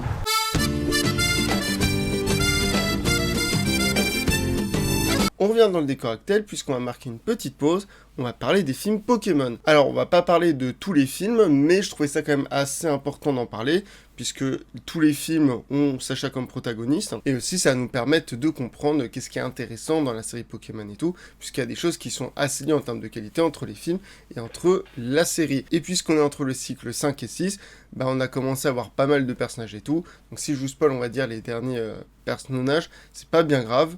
Donc du coup, on va pouvoir parler des films. Alors comme j'ai dit, on va pas parler de tous les films, on va parler de ceux que je trouve assez pertinents, comme le premier et le 8e, qui sont très très appréciés, et que je trouve personnellement corrects, mais sans plus. Le premier film, je trouve que c'est un long épisode, surtout. Je trouve que le premier film reste quand même assez moyen en termes d'écriture, et même en termes de mise en scène. Ça vole pas très haut par rapport à la production de la série, ce qui est un peu dommage. Pour ce qui est du 8e film, il y a toute la première partie qui est vraiment très cool, l'histoire de la guerre des Pokémon, l'histoire dans le château et tout, l'arrivée de Lucario c'est bien, mais la deuxième partie j'ai beaucoup plus de mal, à part la relation Sacha-Lucario qui je trouve est quand même pas très bien non plus écrite, et même Lucario est très très très insupportable, bien plus que ce qu'il devrait être. Je trouve que tout ce qui s'y passe c'est pas forcément intéressant, la menace est vraiment pas impressionnante, et même si elle est régisse, je sais pas, je trouve que le film perd vraiment en intérêt. Alors qu'il y a des films comme par exemple le film 7, dont on parle pas forcément beaucoup et que je trouve est vraiment très bien. C'est peut-être pas un de mes préférés, mais je pense qu'il est quand même assez haut dans ceux que j'apprécie. Et autre que d'avoir un doublage assez particulier, puisque le film 6 et 7 n'a pas pour doublage VF le doublage habituel qu'on a dans la série Pokémon depuis que ça a été créé. Il faut quand même souligner que le doublage s'en sort bien et que le film s'en sort vraiment très bien. En termes d'histoire, c'est la première fois qu'on nous fait le coup d'un personnage qui n'est pas forcément attiré par les Pokémon, qui en a même peur, qui en a un traumatisme étant jeune, et je trouve ça plutôt bien expliqué, plutôt bien décrit, et surtout toute l'évolution du personnage en lui-même qui va passer de j'ai peur des Pokémon à je suis obligé d'attraper un Negapi, un Posipi pour on va dire pas sauver la situation, mais en tout cas pour les sauver eux, je trouve ça plutôt cool. Et même en termes d'ambiance, je trouve le film il est vraiment à part. Déjà il y a tout ce côté un peu avec l'hiver, les aurores boréales et tout, l'ambiance très pesante qu'il y a quand Deoxys et Rayquaza s'affrontent, mais aussi à tout le côté de la ville très futuriste qu'on n'avait pas forcément vu dans la série Pokémon ou même dans les films, qui je trouve est très agréable. C'est quelque chose qu'on retrouve dans pas mal de films, comme le 5e avec son Venise fantasmé, qui est d'ailleurs un de mes films préférés. On retrouve aussi dans le film 9 qui est l'un des deux meilleurs films Pokémon pour moi, et de très très loin, qu'un film qui est souvent mal considéré, alors que je trouve que le film 9 est vraiment le plus touchant, parmi les meilleures scènes qu'on a eues de tous les films Pokémon. J'aime beaucoup la relation mère-fille qu'il y a entre Manaphy et Flora, qui est très touchant, très triste au final, et qui est inévitable, comme l'explique le personnage de Jackie, qui est vraiment très cool, qui est une vraie figure de personnage plus grand, plus mature, qui a vraiment de l'expérience, et qui apporte beaucoup au niveau du récit, et même un peu au personnage de Sacha. Sacha qui a le droit au moment le plus badass, je dirais, tout film et tout cycle confondu, vraiment le passage où il a ramené le dernier cristal pour le Temple des Mers, je trouve ce passage vraiment incroyable, et même si on peut dire que ça éclipse un peu la vedette à Flora, qui était on va dire le gros personnage de ce film. Voilà, c'est Sacha, c'est normal, c'est lui qui fait ça. En tant que fan de Sacha, moi j'ai vraiment beaucoup aimé. Surtout que toute cette histoire avec le Temple de Mer, c'est vraiment très très beau. De toute façon, il y a un vrai travail sur tout ce qui touche à l'eau. C'est Manaphy, le Temple des Mers, mais à tout ce que je sais qui touche à l'eau, je trouve que le film il a vraiment quelque chose de très beau. Vraiment, il est vraiment magnifique à voir. Un peu comme le film 10 qui est lui aussi dans mon top 2 de très loin, qui est même mon film Pokémon préféré, mais qui avec le 9e est sont pour moi les 2 meilleurs films de très loin Pokémon. Peut-être que c'est la nostalgie qui parle, hein, parce que je les ai découverts quand ça faisait quelques années que j'étais dans Pokémon, mais je trouve que même encore aujourd'hui, c'est des films qui sont vraiment au-dessus des autres en termes de qualité. Et le film, du coup, avec Darkrai, lui aussi, est vraiment très beau. La ville où ils sont est vraiment très intéressante, vraiment stylisée, c'est très agréable. Et tout ce côté cauchemar, tout le côté oppressant qu'il y a au niveau du film, qui est amené par Darkrai dans un premier temps, avant qu'en fait, c'est Dialga et Palkia qui foutent cette pression, cette peur de mourir, vraiment cet ultimatum qui est extrêmement impressionnant, parce que là, c'est pas la première fois qu'on nous fait le coup des 2 légendaires qui s'affrontent, mais là on a vraiment 2 légendaires qui sont en train de détruire une ville de la réalité, parce que légendaire du temps, légendaire de l'espace, vous avez compris, et Darkrai qui était présenté comme l'antagoniste et qui devient le protagoniste du film, alors que tout portait à croire tout du long que c'était lui le grand méchant, plus l'histoire qu'il y a avec les personnages qu'on rajoute pour ce film qui est très touchant, avec la scène de la cathédrale qui est vraiment magnifique. Bref, là aussi le film il a une sacrée ambiance, c'est super beau, et même c'est globalement bien écrit. Et malheureusement, après les films de l'arc Diamant et Perle, qui sont, je trouve pour moi, les meilleurs, même si le 13e est un peu en dessous, malheureusement on va avoir une perte de qualité avec tout d'abord Noir et Blanc, puis XY qui va un peu remonter mais qui sera pas non plus fifou, et avec les 20 ans de la série, il y a eu ce changement au niveau de ton et même de comment on allait écrire les films Pokémon. Du coup on a eu un reboot de la première saison, puis un film exclusif dans un univers, dans une dimension qui n'est pas celle de la série et donc du film, puis on a eu le reboot du premier film, et encore un film dans cet univers et tout. Et si le dernier, là, le 23, qui est un peu une sorte de Tarzan bis, j'ai trouvé le film coolos mais sans plus, j'ai vraiment beaucoup aimé le film 21 Pokémon, qui était vraiment un vrai vent de fraîcheur, qui était hyper intéressant, qui mettait en place plein de personnages, qui avaient tous leur petit arc de développement, c'était vraiment très cool et tout. Et Sacha qui est un peu, comme on reviendra plus tard, est un peu ce pilier, cette figure qui permet à tous les personnages de se dépasser, et ça c'est vraiment cool, surtout qu'il y a vraiment du Sakuga à foison. Au final, les films, ils sont dans la globalité cool. Ce qui est vraiment intéressant à ressortir des films, c'est déjà l'ambiance que certains peuvent apporter. Je trouve que c'est principalement ceux qui avaient une ambiance marquée, intéressante, qui sortent beaucoup plus du lot des autres, parce que Pokémon, c'est un univers tellement riche, qui peut tellement proposer, même en termes de décor, de visuel, que forcément avoir une bonne ambiance ça marche, mais aussi quand ça essaie de te raconter des choses par des personnages qu'on nous rajoute qui soient plus ou moins approfondis. C'est vraiment là-dessus que je trouve que les films Pokémon s'en sortent, et c'est sûr que pour revenir sur le cas du premier et du 8e film, même s'il y a des thématiques intéressantes, Mewtwo il a juste sa thématique, Lucario il a aussi sa thématique, mais voilà, c'est pas des personnages qui vont tant évoluer que ça, Lucario un peu, mais la plupart, je trouve, des films qui sont ratés, pour moi, comme les films de Noir et Blanc, ou comme Celebi ou comme Jirachi, c'est des films où soit il n'y a pas vraiment de développement, on rajoute juste un personnage pour introduire une thématique et c'est tout, ou soit que c'est pas forcément bien fait. Un jour je serai le meilleur dresseur. Le 6e cycle, du coup, 6e génération, comme le 5e cycle et comme tous les prochains cycles, ça va durer sur 3 années. C'est-à-dire que ça va durer de 2013 à 2016, donc sur 3 saisons, et comme je dis, sur 3 années. Et je le dis d'avance, je vais dire globalement Pokémon XY. C'est-à-dire que la dernière saison, Pokémon XYZ, je la mets aussi dans XY. Voilà, on parle d'un tout. Ce qui est intéressant avec ce 6e cycle, c'est que ça marque, comme le 2e ou 3e cycle, un changement de ton. Alors bon, on a vu qu'entre le cycle 4 et le cycle 5, il y a un vrai changement de ton. Effectivement, c'est une critique dont je parlerai juste après, mais que effectivement, le 6e cycle aussi change de ton, et en fait va plus se poser comme une suite en termes d'aspect shonen, de traitement de personnages, de Sacha, par rapport au cycle 4 que plus par rapport au cycle 5. Même si dans les derniers épisodes du cycle 5, on sait que Sacha il va aller à Kalos, c'est prévu, et il va juste y aller, mais il doit terminer son voyage. Et donc qui dit forcément nouveau changement de ton, des choses nouvelles à apporter, dit forcément qu'au niveau du staff, il y aura pas mal de choses qui vont changer. Au niveau de l'écriture, on va retrouver surtout 2 personnes. On va retrouver Akemi Omode qui va faire pas mal d'épisodes, et on va retrouver Atsuhiro Tomioka, que si on peut le retrouver sur des épisodes importants du cycle 4 et du cycle 5, là va vraiment signer énormément d'épisodes importants du cycle 6, comme par exemple le premier, le 2e épisode, le dernier même, en tout cas le dernier épisode avec tout le Poké Group, c'est lui qui va s'occuper des gros épisodes du cycle XY. On a aussi un gros changement, puisque c'est Tetsuyu Yajima qui devient le chef réel à partir de ce cycle-là. On va aussi retrouver Daiki Tomiyazu au niveau du réel et sur pas mal d'épisodes importants. Et pour souligner un fait quand même intéressant, pour ce qui est de Yajima, le cycle Pokémon XY, c'est son seul gros cycle de toute la série Pokémon. Après ça, on va quasiment pas le retrouver. Donc autant vous dire qu'il a été mis chef réel sur ce cycle précisément pour faire quelque chose d'assez intéressant. Parce que ouais, je vais pas le cacher, Pokémon XY, c'est le cycle qui a fait le plus couler d'encre, que ce soit positivement ou négativement. Pour beaucoup de gens et pour la majorité, c'est considéré comme le meilleur cycle de toute la série Pokémon, et pour quand même pas mal de gens, c'est le cycle le plus surcoté. Pour faire court, parce qu'effectivement il y aurait beaucoup de choses à dire, la série Pokémon XY, déjà comme je l'ai dit, il y a beaucoup de changements au niveau de l'écriture et de la réalisation, c'est parce qu'effectivement le ton va revenir sur quelque chose de très shonen, mais vraiment très shonen. Pokémon XY, c'est, on peut dire, le cycle shonen, vraiment shonen. Genre à la One Piece, à la Naruto, même s'il y a toujours cette presse comique, vraiment on est vraiment dedans. Et ça se voit très rapidement dès le premier épisode, puisque l'une des premières scènes de Sacha, c'est Sacha qui a un regard au loin, très sérieux, prêt à tout défoncer en Kalos, et qui va pourtant une seconde après se péter la gueule dans des escaliers.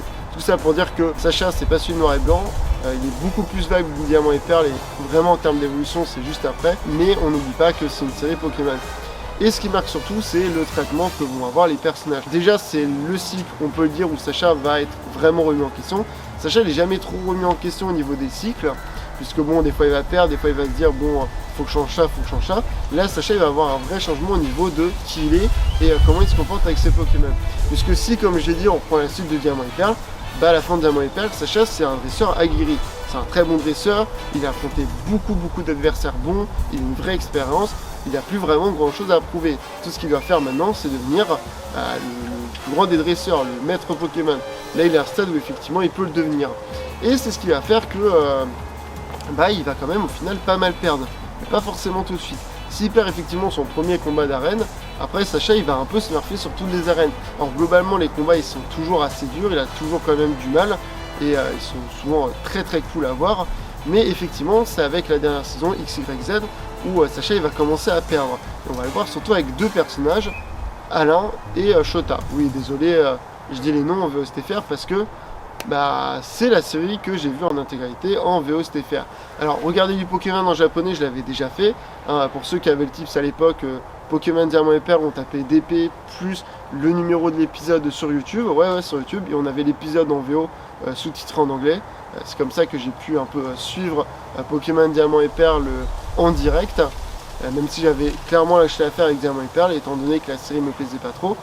Je suis revenu sur XY parce que en ayant vu les deux premiers épisodes et surtout la fameuse scène où Sacha il saute de la tour prismatique pour sauver Pikachu, je me suis dit bon, je retrouve un peu ce que j'avais dans Diamant et Perle, donc c'est cool. Donc ouais, j'ai vu l'intégralité de Pokémon XY en VOSTFR, j'ai vu quand même quelques épisodes en VF, et ça me permet de digresser et de parler un peu du doublage et tout.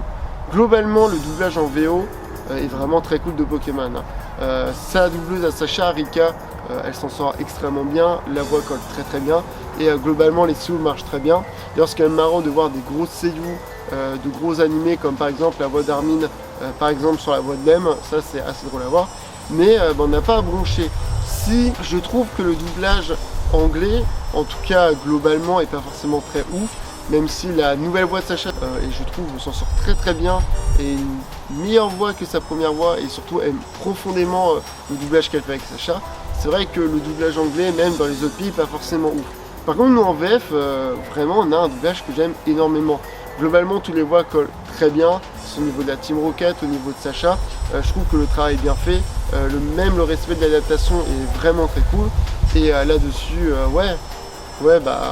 même si il y a quand même des avantages à avoir la série en VSTFR, principalement le montage sonore, le fait que en VO ils se permettent de mettre beaucoup plus de musique variée, de remettre des thèmes dans un cycle, même mettre très régulièrement des musiques de films, et ça c'est très cool parce que les musiques des films s'en sortent très bien. Nous la VF, vu qu'on passe par le doublage VA, donc le doublage américain, effectivement on perd quand même pas mal de trucs au niveau du montage, et surtout on a nos propres génériques, là où en VSTFR ils ont leur propre opening. Ça par contre c'est un truc que je trouve pas extrêmement dommage. Il y a vraiment des très bons openings de Pokémon, que ce soit l'opening 12,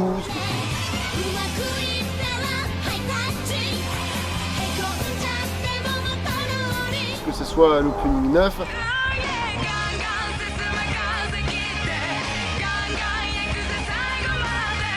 Surtout pendant XY, tous les openings sont très cool. Premier opening Volt, je trouve incroyable.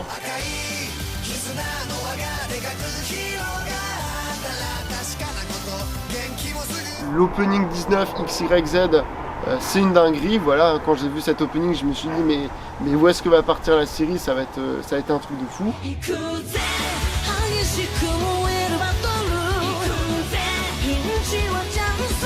Et même par exemple les openings pour de journée sont très cool, surtout la 4ème version qui est vraiment un des meilleurs openings.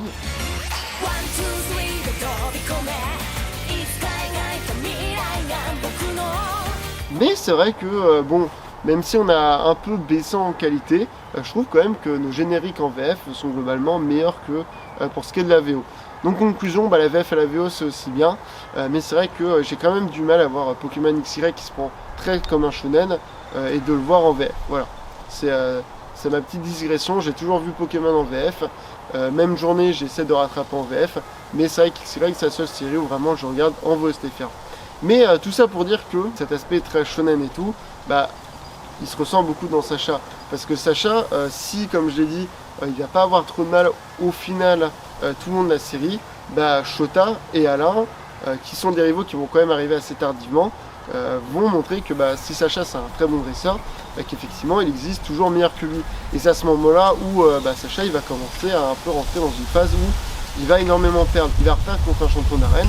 Tout ça parce que Sacha il a voulu aller trop vite. Sacha, vu qu'il a beaucoup d'expérience, il sait comment il fait. Et globalement, tous les Pokémon de Sacha qui sont d'ailleurs tous très cool, que ce soit Noivert, Notalibré, Diplodocus, Flambuzard, Pikachu aussi sont tous très cool. Effectivement, Sacha il apporte beaucoup de choses, ils ont tous leur épisode et tout. Mais effectivement, il y a Amphinobi. Amphinobi c'est un des Pokémon les plus appréciés par la communauté. Moi c'est dans mon top 3 avec Pikachu et Signabras, voilà, il n'y a pas trop de débat là-dessus. Mais effectivement, Amphinobi c'est ce qui va un peu faire changer Sacha. Puisque Amphinobi, à la différence de Salamèche et de Wistikram, c'est lui qui a décidé de ne pas rester avec ses dresseurs, puisqu'il voulait un dresseur fort. Il va retrouver en Sacha le dresseur qu'il veut. Et effectivement, Sacha a voulu aller trop vite, à être trop sûr de lui-même, au final à redevenir un peu comme dans le premier cycle, c'est-à-dire un peu trop confiant. Au final, il va griller les étapes et il va pas réussir à gérer Amphinobi. Il va donc du coup remettre en question sa méthode de faire. Il va aussi se rendre compte que effectivement, il commençait à perdre le goût des combats, le plaisir qu'il a à être avec des Pokémon et plus à être dans la victoire, un peu comme ce que pouvait faire Paul. Et donc du coup, Sacha il va être reparti. Bien évidemment, la forme Sacha Nobi. Et ça, faut qu'on en parle. J'ai beaucoup parlé du terme Ace pendant la série, parce que Sacha, dans chaque cycle, il a Ace. Mais effectivement, on reproche à Amphinobi d'être plus qu'un Ace, d'être beaucoup trop mis en avant, d'avoir eu tous les projecteurs sur lui, même Pikachu et tout, il se fait un peu balayer. Et ça, je suis pas trop d'accord. Amphinobi, c'est un Pokémon qui, en toute honnêteté, pour les grenouilles, on s'en fout un peu de lui. Il est vraiment pas si mis en avant que ça dans la première saison. Dans la saison 2, il commence. En fait, là où par exemple Flambuzard il fait quasiment tous les combats d'arène, il est assez constant dans sa présence, Diplodocus et Noivern pour ce qu'ils vont être eux aussi, Brutalibre aussi, Amphinobi surtout vers sa phase corporale et surtout Amphinobi où il va commencer à être vraiment mis en avant. C'est pas un truc qui me pose tant de problème, parce que Sneoraz aussi c'était le cas. Au début, Wistikram, Sacha il l'a pas dans son équipe, et dès qu'il l'a, et plus ça avance, plus Wistikram va être mis en avant. C'est comme ça que marchent les Aces dans Pokémon. Et effectivement, si Amphinobi profite d'une transformation que n'aura aucun autre Pokémon, aussi c'est peut-être parce que c'est la 6ème génération. Il y a tout l'aspect des méga évolutions, il y a même un arc scénaristique sur la méga évolution qui est très très bien. Et si on a décidé de ne pas donner de méga évolution à Sacha, ce qu'on fera plus tard d'ailleurs, c'est assez ironique, et on a décidé du coup pour pallier à ça de donner une forme Amphinobi. Et probablement aussi que ça devait aller les deux sens avec le Pokémon Z qui n'est jamais sorti. Mais tout ça pour dire que il y a un côté très shonen, très développement de personnages que à Sacha et qui est globalement la série. Et ouais, je vais te dire, je vais pas être très original, XY c'est mon cycle préféré. C'est mon cycle préféré parce que les épisodes fillers se sortent plutôt bien, parce que la série reste quand même assez constante sur les 3 années de diffusion, qu'il y a vraiment des arcs qui sont très cool. J'ai évoqué Sully avec la méga évolution, mais il y a la toute fin, l'arc avec la Team Flare qui arrive dans XYZ qui est plutôt cool. Il y a tout ce côté aussi, la rédemption de Sacha, et puis il y a aussi toute l'histoire avec Serena. Alors Serena c'est le personnage le plus apprécié de la fanbase, et je vais pas trop leur en donner tort parce que je trouve aussi que c'est un personnage qui est très intéressant. À la base, elle rejoint le Poké Group avec Lem et Clem qui sont très cool. Lem c'est le Pierre Rachid, un peu moins mis en avant que Pierre, mais plus que Rachid, je l'aime bien, mais ouais, il aurait mérité plus de présence. Et Clem qui est max en mieux, c'est-à-dire elle est pas irritante, elle est plutôt cool, elle est assez agréable, et vu qu'elle est que sur 3 années de diffusion, elle a moins d'épisodes focus sur elle-même, donc au fur et à mesure du temps on l'apprécie, et surtout elle aura une grosse importance dans le dernier arc scénaristique avec Zygarde et tout, et c'est plutôt bien fait, donc c'est assez cool. Mais ouais, le Poké Group il est vraiment cool, il est vraiment agréable. Serena elle va rejoindre le Poké Group parce qu'elle va reconnaître Sacha, parce que Sacha c'était son amour d'enfance qu'elle avait rencontré quand elle était petite et tout. Et si pendant la première année de diffusion, Serena c'est juste je suis amoureuse de Sacha, j'essaie de me rapprocher, j'essaie de me dire mes sentiments mais elle n'y arrive pas, et bah elle va essayer de faire quand même des choses, il va y avoir des épisodes consacrés à elle, et à chaque fois elle va essayer des choses dans le domaine un peu artistique, peut-être un peu cliché et tout. Mais au final, comme Flora, ça va fait qu'elle veut faire des concours Pokémon. Alors c'est pas des concours Pokémon comme ON ou comme à Sinnoh. Puisque là, on n'a pas de combat. Ce que j'avais un peu du mal avec les concours, c'est que dans les jeux, c'est juste tu fais une prestation, tu mets en avant tes attaques et tes Pokémon. Dans l'anime, ils sont sortis obligés de faire une première phase comme ça, une deuxième phase en staff. Là, avec les concours de Serena, en tout cas comme en seront les concours à Kalos, c'est que de la prestation. Et c'est plutôt cool parce que du coup, il y a moins de redondance au niveau des combats, et surtout on est tout le temps dans la créativité, et les chorégraphies de danse et tout, elles sont vraiment magnifiques, hein. C'est vraiment très très beau, et globalement la série, putain, elle est vraiment incroyable, hein. Le fait qu'au niveau du staff ça a changé, ça se ressent déjà au niveau de l'écriture, parce que les personnages ont un vrai développement. Serena, pour continuer sur elle, elle passe de je rejoins le Poké Group par amour, je me trouve un objectif, et au final je quitte le Poké Group parce que j'ai trouvé une vraie passion, quelque chose que j'ai envie de faire, et au final elle a le choix entre quitter le Poké Group pour ses priorités, pour sa carte de coordinatrice, pour rester dans le Poké Group pour Clem et surtout pour Sacha. Elle décidera de partir, et c'est un très beau message. C'est oui, elle a rejoint le Poké Group par amour, elle le quitte avec cette fameuse scène que voilà, du bisou que tout le monde a adoré, moi le premier, parce que c'est une très bonne conclusion de personnage, mais c'est pour marquer la rupture du j'ai rejoint le groupe pour cette raison, maintenant j'ai changé, maintenant je vis pour ma passion, et c'est très cool, voilà. Elle n'est pas mise autant en avant qu'Aurore, mais au final c'est un personnage qui est tout aussi agréable, même si Aurore, voilà, elle a eu un vrai développement, beaucoup plus sur la longueur, là où c'est vrai que Serena, ça commence à beaucoup s'accélérer, son développement de personnage, quand elle devient coordinatrice. Mais avant ça, c'est vrai que le personnage n'évolue pas beaucoup, mais c'est quand même cool, comme avec Flora dans Advance, de voir qu'elle pouvait s'essayer à d'autres choses, et essayer de trouver quelque chose qu'elle voulait faire. Et cette qualité d'écriture, du coup, on la ressent au niveau des personnages. Par exemple, j'aime beaucoup Shota, qui aurait dû être Max, ça je le dis, qui aurait dû être Max, mais qui a vraiment un très bon rival à Sacha, bien plus que Alain, qui est là pour dire moi je viens de débuter par rapport à toi, mais je peux me retrouver au même niveau que toi parce que je suis un bourreau de travail, et parce que là où Sacha il est dans le Poké Group, voilà, il n'est pas toujours en train de s'entraîner, Shota lui il a fait que ça, et effectivement il rattrape très rapidement Sacha, quitte à le dépasser, et forcément Alain, qui est très cool quand on voit les OAV Pokémon Mega Evolution. Il y a eu quelques épisodes d'une série qui s'appelle Pokémon Mega Evolution, c'est Alain le protagoniste, et si on regarde pas cette série, c'est vrai qu'Alain, il est cool, hein, il a un bon flow et tout, c'est un bon dresseur, mais voilà. Mais c'est vrai qu'on comprend vraiment le personnage, et on s'y intéresse vraiment en regardant les OAV. Même si, effectivement, ça n'a pas empêché que tout le monde a détesté Alain du moment où il a battu Sacha. Ça, c'était une grosse polémique, et pour expliquer très rapidement pourquoi, Sacha, il est arrivé à un point, entre guillemets, de non-retour, où là, vraiment, il était à un stade où il était un très bon dresseur, où les combats étaient vraiment assez épiques, assez puissants, où il avait vraiment une équipe extrêmement forte. Vraiment, là, on sentait que Sacha était vraiment, on ressentait que c'est vraiment un putain de dresseur. Et aussi en même temps, quand les titres entre guillemets ont leaké, quand les épisodes ont été donnés en japonais, il était laissé sous-entendre que c'était victoire de la Ligue de Kalos, donc victoire de Sacha. Mais Sacha il a perdu, et c'est ce qui a fait que d'ailleurs cet épisode est le moins bien noté d'IMDb, alors qu'en toute honnêteté l'épisode était très cool. Effectivement c'était très rageant de voir Sacha perdre, mais là où Shota, c'était normal qu'il le batte, parce que c'est un peu lui qui a amené Shota là où est-ce qu'il était, et Shota l'a dépassé, il fallait qu'il le redépasse. Alain, même s'il a fait que perdre contre lui, c'est une figure qui était un peu la figure infranchissable. Puis surtout, Alain, il se tapait avec des maîtres de Kalos, et il y en avait qui l'avaient battu. Donc voilà, c'était pas non plus le personnage le plus médiocre. Mais tout ça pour dire que, ouais, XY c'est très bien. C'est très bien parce que c'est bien écrit, parce qu'il y a des bons développements de personnages, et parce que oui, l'animation, la réalisation, elle est folle. Le staff, il a changé pour vraiment avoir une production très clean. Parce que là, avant, au Pokémon, c'était très display, c'était pas forcément très intéressant. Là où la 3D était utilisée pour certaines attaques, pour certains effets, là, on crée un background en 3D, donc on a plus de temps au niveau de l'animation. On change le staff pour avoir des gens plus qualifiés. Et effectivement, bon, on a des combats qui sont hyper dynamiques, la mise en scène est folle, il y a vraiment des moments, pas forcément sur des gros combats, il y a des combats plus extérieurs, par exemple le combat Gronus contre Ben Nafali qui n'est pas forcément très important, mais qui a vraiment un très bon Sakuga.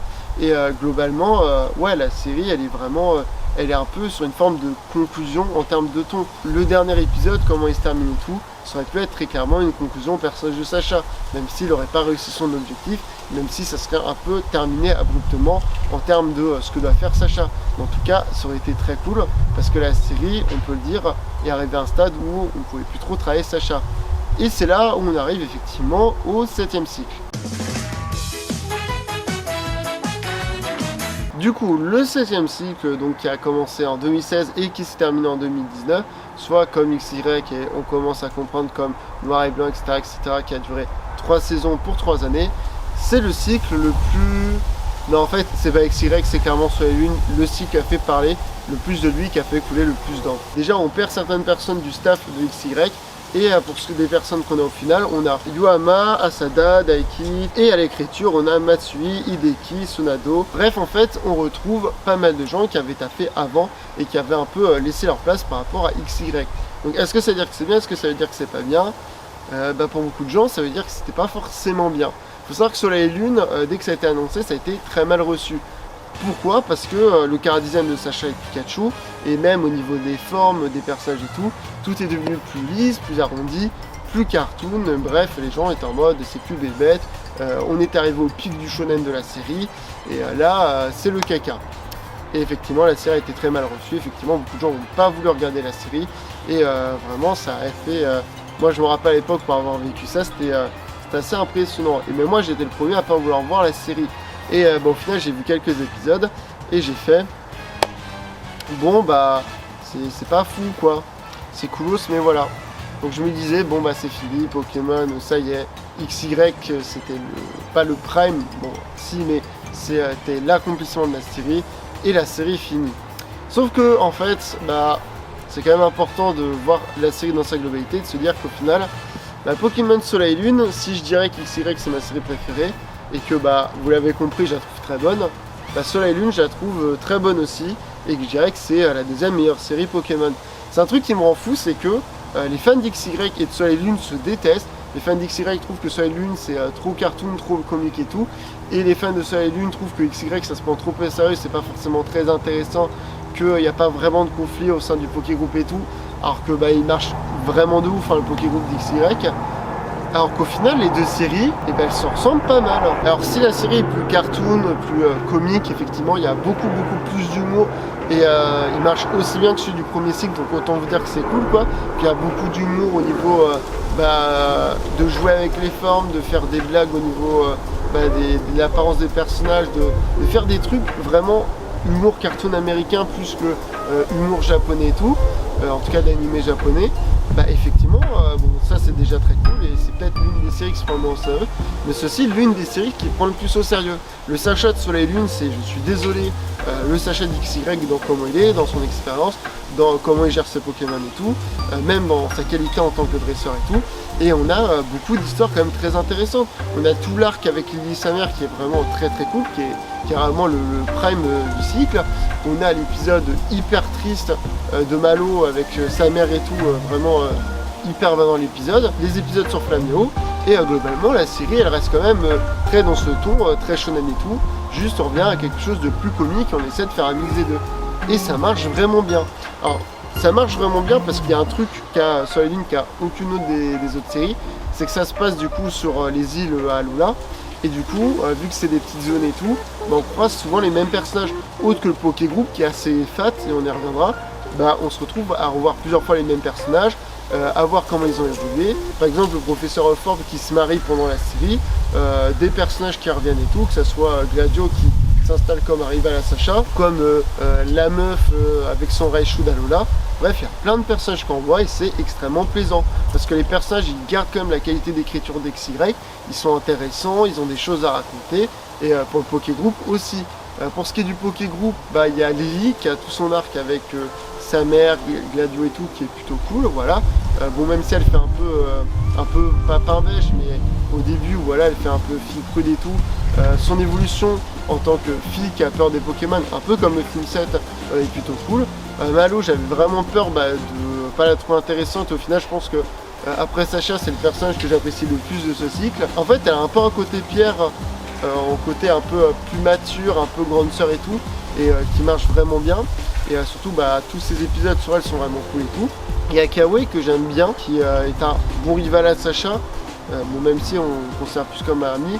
Bon après malheureusement, il y a les autres que j'aime pas, hein, entre le cliché du geek, gros, vraiment pas intéressant, trop sûr de lui-même, mais pas trop, bref, ça j'ai pas aimé.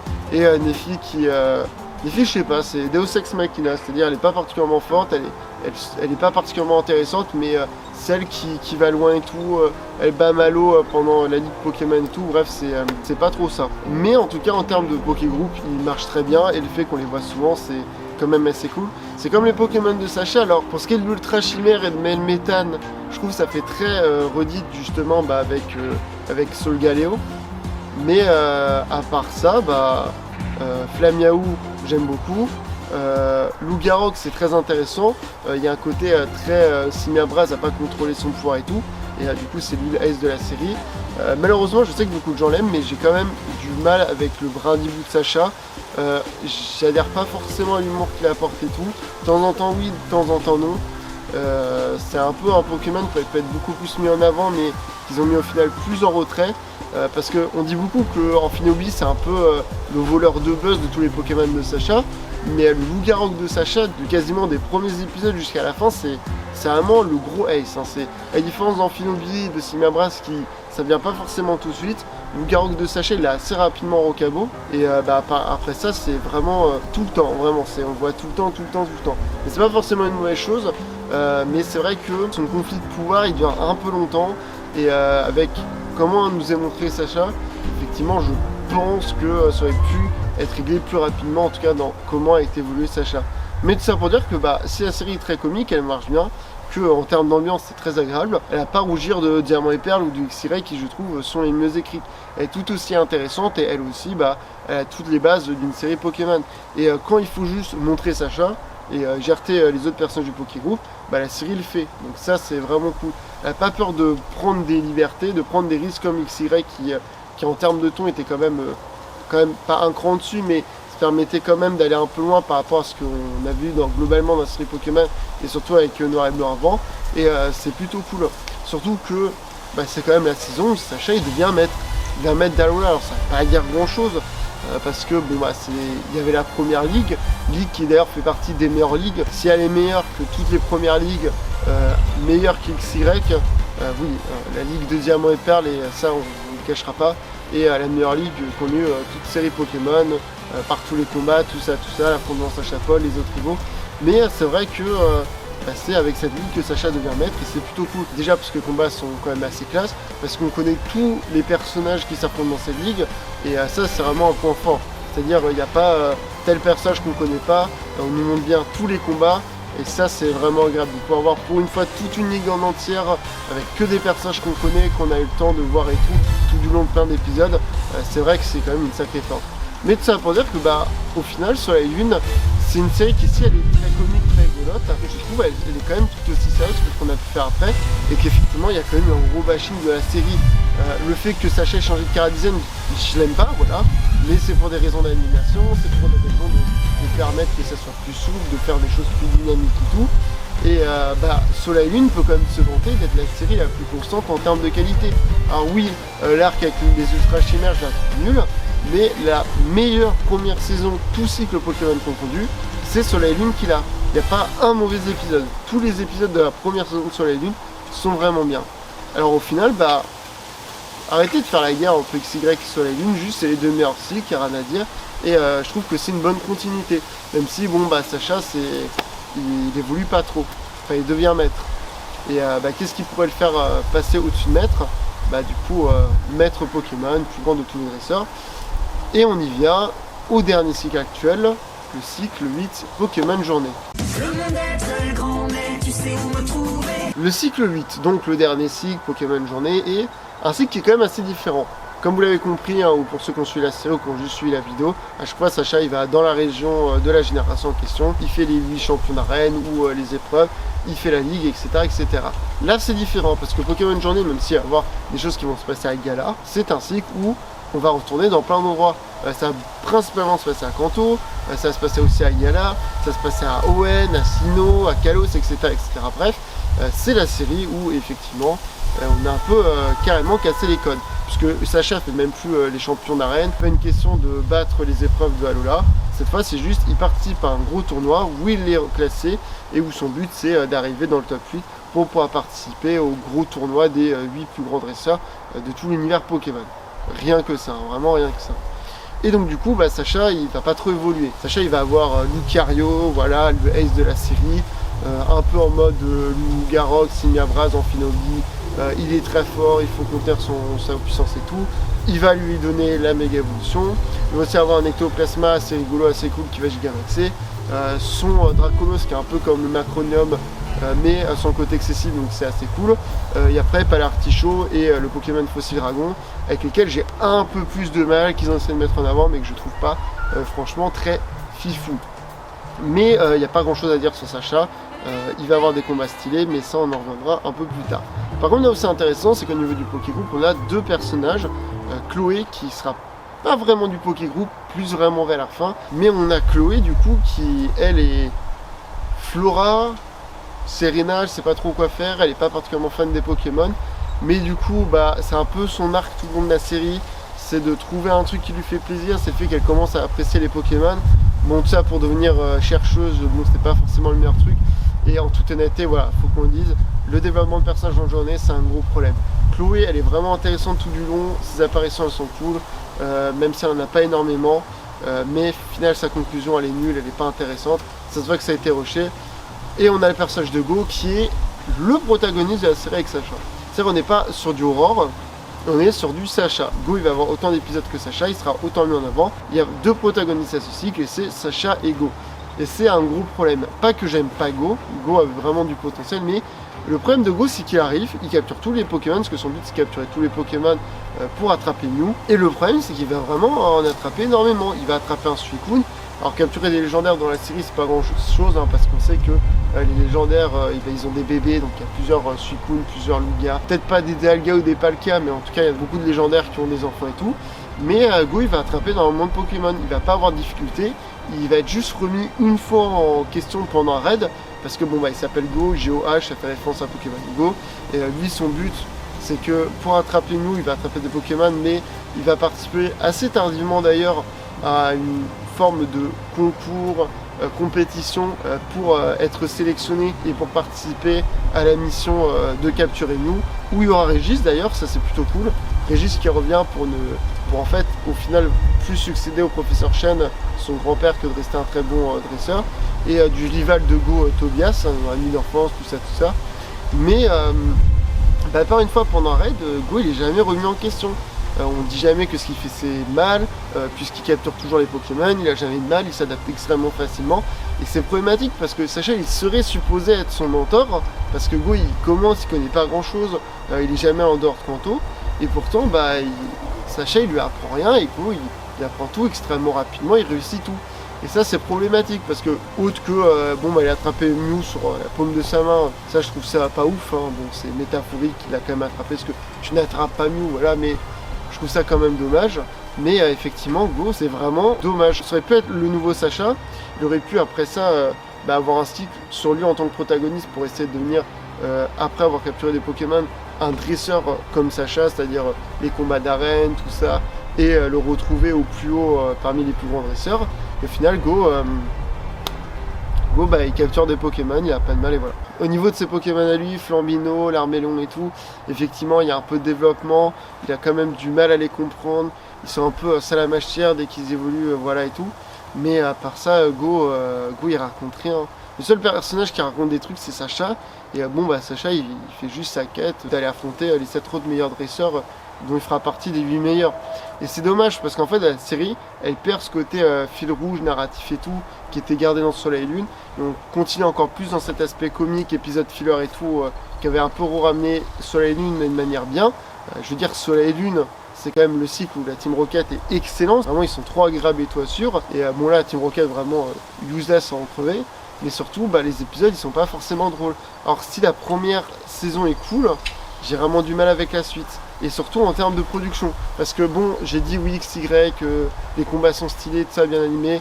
Pareil, je parlais d'animation dans Soleil et Lune. Mais on va quand même revenir sur cet aspect-là. Pokémon, j'ai dit que c'était bien réalisé pour une série de 98 au premier cycle. Mais Pokémon n'a pas trop évolué en fait avec son temps. Et c'est assez problématique. Et ce qui était cool avec XY sur la Lune et tout, c'est que les animateurs se sont donnés pour faire une série où ça se tape, où les combats sont agréables à voir, où il y a du dynamisme, où c'est juste pas des speedlines. Parce qu'au niveau de l'animation, il y a quand même des gens assez intéressants à souligner, comme Yasuke Uchida, comme Hanako Ueda, mais surtout Masaki Iwane. Alors Masaki Iwane, c'est qui? C'est le gros animateur de l'ensemble de la série Pokémon. Et quand on s'intéresse un peu au Sakuga, à l'animation, qu'on voit ce qu'il a fait et tout, c'est surtout sur XY et aussi sur la Lune où on trouve le plus grand nombre de cuts qu'il ait fait et tout. Alors même s'il est très bon, même s'il s'occupait vraiment de cuts de fou, extrêmement impressionnants et tout à regarder, les autres noms que je vous ai donnés, c'est pas non plus de la merde. Il y en a, ils sont très forts pour faire de l'acting, il y en a pour faire du dynamisme et tout, mais globalement, si je parle d'animation, parce que c'est cool, dans XY, il y a tout ce côté très sur la vitesse, très sur l'impact, il y a beaucoup de mouvements de caméra avec une caméra 3D parce que le décor est en 3D, effectivement il y a juste les Pokémon animés en 2D, donc c'est quand même plus agréable. Il y a un vrai dynamisme, c'est une vraie créativité. Dans Soleil et Lune, bon, les gens diront que c'est mieux animé qu'XY, c'est vrai que c'est plus constant l'animation, dans le sens où il y a plus d'acting, mais après au niveau des combats, il y en a beaucoup moins qui sont intéressants, et même s'il y a des grosses perfs, je trouve quand même qu'XY est globalement mieux animé, parce que je suis plus sensible à comment surtout ça a été réalisé, sur comment on fait jouer avec le mouvement, donc comment on fait ressentir les impacts des coups et tout, et c'est un peu le problème d'une journée, soit en termes d'écriture, de réalisation et d'animation, la série elle est en grosse baisse. Et le problème c'est que OLM Studio c'est un studio qui est assez petit. Et OLM Studio ils font Pokémon, super, c'est cool. Ils font Inazuma Eleven, ils font Yokai Watch, ils font plein d'autres trucs. Et si effectivement ils ont pu s'en sortir, avec la crise du Covid, probablement qui a beaucoup joué, c'est sûr que ça a dû mettre beaucoup à mal la production de l'animé. Et il faut quand même se rendre compte que cette baisse de qualité, et surtout au niveau de l'animation, elle n'est pas due à rien. C'est que pendant le top 8 de Sacha, c'est-à-dire quand même le moment le plus important pour Sacha, où il y a les 8 meilleurs dresseurs, il y a beaucoup d'épisodes récap, des épisodes où vraiment on ne nous montre pas des combats. Diantea Tarak quand même, demi-finale du tournoi, on voit que la fin. Pourquoi? Parce qu'en fait le staff était tellement dans le mal, vu qu'ils n'avaient pas assez de personnes et tout, qu'ils ne pouvaient pas tenir les deadlines. Et ça fait que globalement, ça s'est aussi ressenti tout le long de la série, mais c'est pendant le top 8 où vraiment ça a été l'apocalypse. La série, le problème, elle a souffert d'un manque d'effectifs, et avec les contraintes qu'il y a eu à cette époque et tout, la série elle a perdu en qualité. Là où par exemple le match retour Cornelia Sacha, il est trop agréable, bien animé, combat Mega Lucario contre Draculos, par exemple le premier combat de Mega Lucario, je le trouve pas forcément très fou. Et au final c'est assez hétérogène en termes de qualité, que ce soit visuellement ou en termes d'écriture. Et c'est ça le problème que j'ai avec Journée, c'est que les personnages sont pas forcément bien intéressants, au fur et à mesure la qualité baisse. Alors qu'est-ce qu'il y a à garder? Le fanservice. Parce que de Journée, je vous l'ai dit, on va à Kanto, on va à Owen et tout. Ça par contre, c'est extrêmement bien. Parce qu'on va revoir quasiment tous les personnages. On va revoir Iris avec un super combat. Bon, elle n'est pas Maître Dragon, elle est Maître Dunis. Pas forcément logique, mais allez, pourquoi pas. On voit énormément Ran. On voit le Pokégroup de Soleil Lune. On voit Clem et Lem. On revoit même Serena. Bon, l'épisode est très décrié. Moi, je l'aime énormément parce que ça prouve que on est bien dans la continuité de... oui, Serena, avant toute sa carrière, on n'était pas là pour reformer un chip ou autre, bref, on était là pour dire Serena, elle veut devenir plus grande coordinatrice, Sacha le plus grand dresseur. Et c'est cool. Et surtout, en plus de continuer des intrigues comme celle de Serena et Sacha, par exemple, on en termine certaines. On termine l'histoire de Woody avec un très très chouette épisode, l'un des meilleurs de toute journée. Même si ça aurait mérité de se faire en 2 épisodes, je trouve que c'est très rushé. Mais voilà, il y a plein de trucs qui sont cool. On rappelle un peu tôt que Sacha est juste maître de Alola, alors qu'il a quand même gagné la Ligue Orange et qu'il a participé à plein de ligues et qu'il est aussi maître extrême. Bref, on va pas rentrer dans le détail, mais bon. Mais oui, le fanservice, il marche beaucoup. Le retour de Régis, le retour de Paul, revoir d'anciens Pokémon de Sacha, revoir ses anciens compagnons, c'est ça les épisodes qui marchent. Parce qu'effectivement, le problème de Journée, c'est que on dirait qu'ils savaient pas trop où est-ce qu'ils allaient. Go n'est pas forcément bien écrit, Sacha il y a plus grand chose à raconter sur lui, donc au final on fait quoi? On fait revenir d'anciens personnages pour effectivement refaire interagir avec Sacha et avec Go, et ce qui fait qu'on a des choses intéressantes, on conclut certaines choses, on fait évoluer des choses comme Serena ou Iris, et c'est là où c'est cool. Et tout ça pour qu'au final Sacha, sa conclusion se termine. Parce que bon, je vais pas vous le cacher longtemps, je pense que vous êtes tous au courant, mais oui, Sacha est devenu dans la série le plus grand de tous les dresseurs en battant Tarak. Le combat il est oufissime, 4 épisodes de fou, le dernier épisode c'était quelque chose hein, vraiment, mais j'étais quand même déçu. Parce que la qualité n'a pas forcément suivi comme elle avait suivi avec XY ou Soleil Lune, et surtout, et forcé de constater, le top 8 était décevant. Alain contre Tarak, c'est n'importe quoi. À la limite que Mega Dracofeu X et Dracofeu de Tarak, il s'auto-KO et qu'il reste un Pokémon à Tarak, pourquoi pas. Là, Tarak, il a fumé Alain, c'était quand même un disrespect de fou. Sacha contre Pierre, c'était cool, mais en même temps, assez moyen. Le combat n'était pas non plus le plus ouf à regarder. L'attaque Z de Pikachu, c'est cool, mais voilà, quoi, c'est juste la fin qui est chouette. Mais sinon, le combat est assez lent, pas intéressant et visuellement, il n'y a rien. Heureusement qu'il y avait Dianthea contre Peter, qui était vraiment une bonne surprise et qui était cool en termes de stratégie. Et Iris contre Cynthia, l'animation elle était qualidou. Enfin, ça c'était vraiment un combat à coups, c'était un combat comme ça. C'est ça qu'on devait avoir à tous les quarts de finale. Le demi-finale, j'en parle même pas parce que Dianthea, Tarak, on voit quasiment rien. Et je sais que beaucoup de gens ont aimé Sacha contre Cynthia. Je l'ai pas du tout aimé. Alors je dis pas que c'est de la merde, c'était un combat qui était relativement correct. Mais pour une demi-finale, c'est décevant. Visuellement, c'est pas ouf. Les Pokémon de Sacha, ils subissent sans broncher. Cynthia, elle défonce Sacha en termes de stratégie. Il n'arrive jamais à s'y remettre. C'est le fait que Sacha et Pikachu qui fait que ça amène quelque chose et qu'après, il peut essayer de partir. Mais puis même, genre, le fait qu'elle fasse Gigamax son Togeki, c'est pas méga évolué son Karchakroc, c'est quand même une occasion ratée de faire un combat de méga. Et surtout, on dirait, tiens, vas-y, moi... j'en ai plus rien à faire parce que après ça j'étais plus dresseuse et tout, je devenais éleveuse ou je sais pas quoi. Et c'est dommage parce que vraiment la demi-finale Sacha contre Cynthia, c'est quand même quelque chose qui a été raté. Heureusement que le combat Sacha contre Tarak, même si dans toute sa globalité il n'est pas non plus insane, heureusement qu'il est cool. Hein. Le premier épisode est très bon, les deuxième et troisième ils vont bien, et le dernier c'est ouf. Mais heureusement qu'on a eu ça quoi. Bon, après on va pas trop cracher dans la soupe, juste pour le flashback de Pikachu avec ses anciens camarades Pokémon. Rien que pour ça, ça méritait tout. Et puis, la mise en scène, l'animation, c'était vraiment incroyable. Mais tout ça pour dire que Journey, ça marche pour son fanservice. Et je suis désolé, Journey, c'est un des moins bons cycles de la série Pokémon. Parce que si tu retires tout son fanservice, si tu retires sa première saison qui est bien, par cette Journée, c'est pas très bien produit, c'est pas extrêmement intéressant en termes d'histoire. Vraiment, moi, Journée, j'ai trouvé que c'était une série qu'on subissait. Et même s'il y avait quelques épisodes un peu originaux qui étaient cool, dès que c'était sur du filler, et on a vu beaucoup du filler, c'était extrêmement moyen. Mais Sacha est devenu maître, Sacha est devenu le plus grand de tous les dresseurs, mais l'animé Pokémon a décidé de clôturer la série avec 12 épisodes, et il est temps de parler de ce dernier cycle.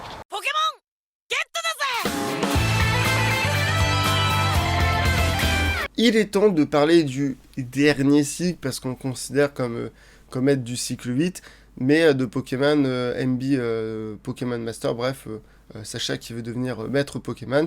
Donc un cycle, je sais pas comment dire, on va dire une saison de 11 épisodes qui avait pour but de finaliser toute cette histoire avec Sacha et de pouvoir passer le flambeau. Alors du coup, commencer, parce qu'on parle quand même on parle quand même de la suite directe à Journée, Journée que j'ai pas beaucoup mis en avant de manière positive, même s'il y a beaucoup de choses positives, on en reviendra en conclusion, mais il y a quand même beaucoup de choses positives à tirer de la série, mais en tout cas, j'ai pas mal décrié Journée comme une série qui avait beaucoup de mal dans son récit. Ça va, ça s'en sort, le récit, en tout cas les épisodes, à chaque fois ce que ça raconte, c'est un but, ça va au but et tout, là-dessus il n'y a pas de problème. Par contre, le problème qu'il y a, c'est vraiment l'intérêt de cette saison. C'est-à-dire, elle nous est vendue comme la finalité de Sacha. Le poster nous montre le retour d'Ondine et Pierre. Donc on part du principe qu'ils vont se rajouter à Sacha, ils vont revoyager. On ferme la boucle avec le poster qui nous montrait bien tous les Pokémon de Sacha. Pour qu'au final, en fait, on ait pas de conclusion, pas de finalité, en fait. Force est de constater que cette saison, ça sert pas vraiment grand-chose. et je pense que la conclusion qu'il y avait à la journée était suffisante elle-même. Le fait de voir Sacha continuer son voyage en le voyant affronter des dresseurs de part des autres des régions dont il voyage. Ça, c'était une plutôt bonne fin. Alors que là, au final, la fin qu'on a avec cette saison, c'est 11 épisodes, comme le Pokémon du premier cycle, et encore, je dirais plus, du Pokémon du deuxième cycle. Parce qu'au final, on a le premier épisode, donc avec le Latias, voilà, Team Rocket qui essaie de capturer Latias et tout. Bon, à la limite, pourquoi pas. Le deuxième épisode, retour d'Ondine, qui était plutôt cool, même si on nous dit concrètement qu'Ondine, elle peut battre Sacha. Alors on va me dire, oui, mais c'est les Crapinces et tout. Ondine qui va comme les Crapinces de Sacha, voilà, alors que littéralement 10 minutes avant, c'est ouais, oh bravo Sacha, je te félicite pour être devenu le plus grand des dresseurs, parce que en tout cas d'avoir battu Tara qui est considéré comme le plus grand des dresseurs. Voilà, donc Ondine elle gagne son combat, qui est quand même très dommage. Puis on avait le troisième épisode qui n'était pas forcément fou, mais qui était intéressant, parce que depuis les épisodes d'avant, à chaque fois on avait plein de Pokémon de Sacha quand on venait. Genre on nous montrait Junko et en même temps Bruyverne, on nous montrait Crapince en même temps Brindibou. Bref, on nous montrait des Pokémon de plein de générations différentes. Et vraiment on était sur cet aspect, on va vous montrer tous les Pokémon de Sacha. Et en plus, donc on a Ondine deuxième épisode, et troisième épisode on a Pierre et Rachid. Et je comprends pas pourquoi ils ont fait ça. Parce qu'au final, on n'a pas vu tous les Pokémon de Sacha et on ne pourra pas tous les voir. Et bon, à la limite, on peut me dire, oui, il y en a qu'on a revu dans le journée comme Amphinobi, ok. Mais par exemple, Solgaleo, on l'a toujours pas vu. L'Ultra Chimère non plus. Et il y a d'autres Pokémon que Sacha a pas abandonné, mais en tout cas a relâché ou a échangé, comme par exemple Capitrex, qu'on ne reverra pas, alors que ça aurait pu être vachement intéressant de revoir ça. Et c'est pareil pour les compagnons de Sacha, parce que si dans les 3 premiers épisodes, on nous donne l'hypothèse que peut-être, en fait, c'est Sacha et Ondine qui vont voyager, et que en fait, on va revoir tout le monde au compte-gouttes, bah au final non. Alors on va me dire, oui, mais dans la journée, Mathieu, tu sais, on n'avait pas vu Rachid, en tout cas, Sacha l'avait pas revu. C'est vrai, Sacha n'avait pas revu Rachid, mais dans ce cas-là, Flora et Max, bah, on les attend toujours, hein, parce que Flora et Max, depuis Diamant et Perle, on l'a évoqué, c'est Marc qui l'évoque pendant l'épisode avec Serena dans la journée, et c'est dans le dernier épisode de Sacha contre Tarak, où on voit globalement tout le monde. D'ailleurs, ça, j'en ai pas forcément parlé, mais c'était très cool de revoir aussi Richie, de revoir tous les rivaux de tout le monde, et même revoir les protagonistes de Chronicles. Ça, c'était vraiment cool. Mais du coup, c'est pas logique, c'est-à-dire que on n'est pas là pour nous remettre Pierre Ondine, avec lequel Sacha n'avait pas interagi, hors OAV pour Pierre, plus les autres qui n'avaient pas interagi dans la journée. Là, c'est juste, on met Rachid. Voilà, comme ça, parce que en fait, on avait laissé sous-entendre que Rachid était avec Pierre, donc forcément, voilà, mais en fait, ils sont revus, parce qu'il y avait quelques temps, ils s'étaient vus, mais voilà, enfin, compliqué, tout ça, bref, c'est bizarre, en fait. La journée n'a pas vraiment de finalité, c'est-à-dire, on conclut pas en voyant tous les personnages, que ce soit les Pokémon de Sacha, ou même le Pokégroup, alors que c'était ce qui était laissé sous-entendre, et même en termes de développement, c'est juste, à chaque épisode, Sacha, c'est le meilleur, il règle des problèmes, il est plus actif que dans le journée, parce que ça, on en reviendra pendant la conclusion, mais voilà, et c'est tout. Voilà, c'est ça, cette série de 11 épisodes. Alors, il y a un épisode un peu focus sur la Team Rocket, mais à part ça, il n'y a rien. On nous fait revoir l'Oclas, mais c'est tout. Tous les autres Pokémon que Sacha a abandonné ou n'a pas revu, si, il y a Carapuce aussi, mais voilà, quoi. C'est juste, on fait de l'épisode comique, bon divertissement et tout, et c'est tout. Et je trouve ça dommage que les 11 derniers épisodes qui doivent conclure ce qui est presque 26 ans d'une série quand même qui a dépassé les 1000 épisodes, auquel il y a eu beaucoup de personnages, beaucoup de développement, où le protagoniste a beaucoup changé et beaucoup évolué, que ce qui doit mettre fin à son histoire pour passer vers une série Pokémon où il y aura plus Sacha et Pikachu, comme il y aura plus Sacha et ce Pikachu, parce qu'on sait qu'il y aura un autre Pikachu. C'est juste une série où on fait des épisodes dans la globalité coolos, hein, voilà, je vais pas chier sur la série, c'est plutôt cool, il y a des fois de la bonne animation, c'est plutôt rigolo, les personnages sont assez cohérents avec ce qu'ils sont, en tout cas ce qu'ils étaient devenus, mais à part ça, voilà quoi, en fait ça raconte rien, on aurait pu s'arrêter à la journée, je pense que c'est plus au sein même de la production où ils se sont dit, la prochaine série elle sortira que mi-avril, mi-début avril, donc du coup qu'est-ce qu'on fait ? Et ben on prolonge Sacha, on fait genre qu'on fait une série pour conclure Sacha, alors qu'en fait, il n'y a pas de conclusion, quoi. Je veux dire, le fait qu'on ait un remake du premier opening et qu'on nous mette le premier ending, à part ça, il n'y a rien niveau nostalgie, il n'y a rien là-dessus. L'opening, qui est quand même un OAV, parce qu'il faut dire les termes, hein, c'est 70% d'images de vidéos déjà réutilisées et tout, et marche beaucoup plus dans ce que c'est supposé faire, parce que je suis désolé, quand l'opening, à chaque fois nous montre tous les Pokémon, qu'on nous montre une photo avec tous les protagonistes et tout, en mode ouais, voilà, c'est fini, rappelez-vous de tous ces bons moments et tout, et qu'au final, il y a un seul épisode, donc c'est le El Famoso épisode où Sacha et Pikachu c'est séparés, on nous a fait le coup plusieurs fois, de toute façon comme le coup en où la Team Rocket, tout ça, là, ils travailleront plus ensemble, ils se séparent, alors que on fait le coup à chaque cycle aussi, ça c'est pareil, hein. Mais d'ailleurs, il nous l'avait fait il y a pas si longtemps que ça, dans le genre en plus, c'est quand même osé, hein. Cet aspect, faut donner de faux espoirs et tout, il marche bien, quoi, et c'est dommage, parce que, vous l'avez compris tout le long de cette vidéo, on y revient juste après, mais il y a eu des choses qui se sont passées, il y a eu des vraies évolutions, et tout ça pour qu'en fait, il y a juste l'épisode où Sacha et Pikachu se séparent, où il y a un moment, ils regardent la lune, et là c'est très beau, on voit plein de passages des anciennes séries, mais c'est concrètement le seul passage réussi en termes de nostalgie qui marche. Si, dans l'avant-dernier épisode, du coup, on nous montre bien que le Latias et le Latios, donc c'est pas le Latias du film 5, mais que le Latios et le Latias, en fait, c'est ceux qu'on voyait à la toute fin du film, et c'est ce que j'avais laissé supposer. D'ailleurs, moi, c'était une théorie que j'avais, que c'était la nouvelle Latias et tout. Mais du coup, quand il y a eu le Latios qui apparaît, je me suis dit, ah oui, ça se trouve qu'en plus, c'est le Latios et tout.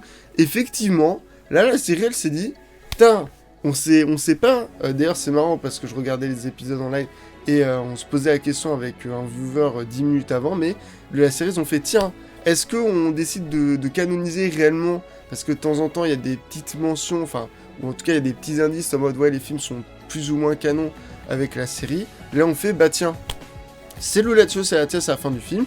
On revient dans le Venise fantasmé, truc de fou. On nous fout la super musique, ça, vraiment, rien que pour ça, j'ai fait, bon, ok, l'épisode était moyen, mais en fait, il est trop cool et tout.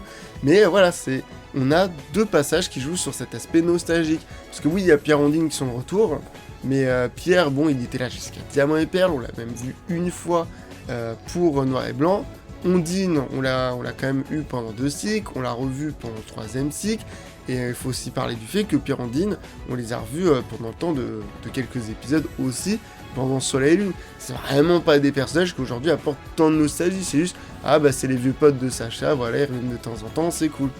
Mais voilà, la série n'arrivait pas à jouer avec cet aspect nostalgique, et au final je sais pas trop ce qu'a voulu faire la saison. À part faire une conclusion qui conclut rien, de ce qu'on sait, il va voir l'arc-en-ciel, il va juste continuer son voyage, parce que c'est le but du personnage, c'est de dire le voyage, l'exploration, vivre et découvrir le monde, voilà, c'est un très beau message, mais voilà, quoi, ça va être juste être ça. Mais au final, pas de conclusion et tout. Je sais que dans la communauté, il y a des gens qui auraient bien voulu avoir une conclusion en mode ah ça, il sort avec Serena, ou il sort avec Ondine, ou il sort avec un tel ou autre. Personnellement, je trouve ça pas forcément intéressant, parce que ça n'a jamais été le message de la série. Ça a été souvent évoqué, cette histoire de petites copines et tout. Serena, c'était vraiment le but à la base du personnage, avant de dire c'est intéressant, mais ce qui est aussi intéressant, c'est de vivre pour ses passions, pour ses rêves et tout, avant tout, et de grandir et d'évoluer.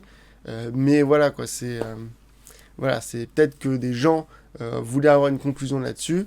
Moi, pas particulièrement, mais au moins qu'on nous fasse comprendre que Sacha soit maître Pokémon, parce que dans le titre, on sait quand même Sacha va devenir maître Pokémon, et on voit pas en quoi il le devient, parce qu'au final, maître Pokémon, c'est quoi? C'est un dresseur fort qui voyage, qui aide tous les Pokémon, c'est très cool, et on nous le montre, mais voilà, c'est quand même vague, quoi.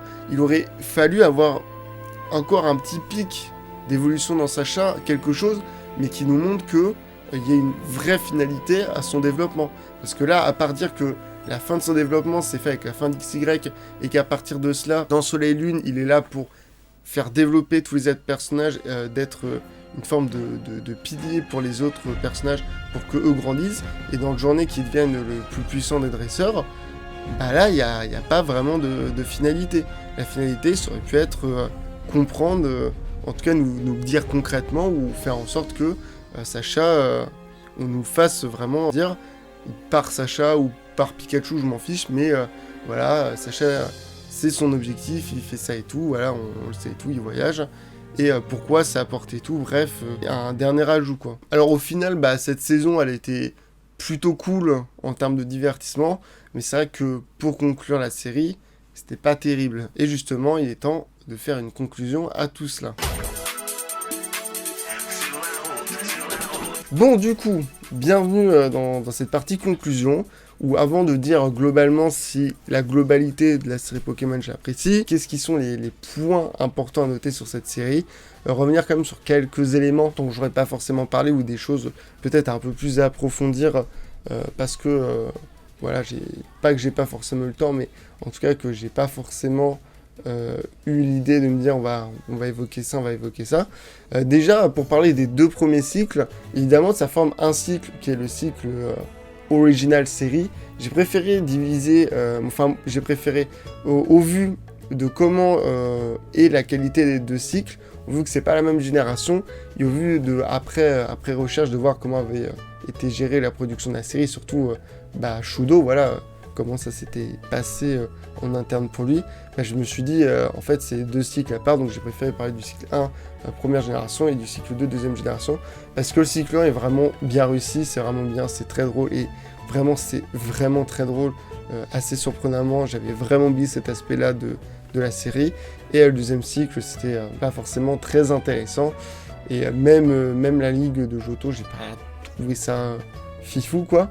Pour ce qui est de la 3ème génération, j'ai pas grand chose à dire, je pense que vous avez compris, faut la regarder, c'est vraiment pas un cycle qui est mis en avant, même par les chaînes YouTube de Pokémon qui mettent pas beaucoup d'extraits, alors que c'est vraiment bien, c'est ce cycle qui a amené tout ce côté shonen, neketsu plus ou moins poussé dans tous les cycles qui viendront après, donc et même le rythme et tout, le ton, c'est vraiment lui qui a apporté. Flora, c'est vraiment... elle était pas très appréciée au début, parce qu'elle prend place dans une ligne qui était là depuis 5 ans, mais elle arrive et elle dit, non, ça va être ça, les personnages féminins, ça va être ça, les personnages après Sacha principaux, et c'est comme ça que seront Aurore, Serena et même d'autres personnages de Soleil et Lune, donc c'est vachement cool. Donc c'est vraiment une série qui a vraiment beaucoup apporté, qui globalement dans sa qualité est vraiment bien là-dessus, il n'y a pas de problème. Effectivement, pas mal d'épisodes assez moyens, voire pas terribles, comme ceux de Max qui... En fait, c'est bête parce que j'ai beaucoup de mal avec les épisodes de Max, mais à part ça, j'aime vraiment bien le personnage de Max, donc c'est dommage, voilà. Mais globalement, une série qui mérite plus de succès. Pour ce qui est de Diamant et Perle, je le suis dit, série avec les meilleurs développements de personnages, série avec la meilleure ligue, série avec, faut le dire aussi, énormément de sous-arcs.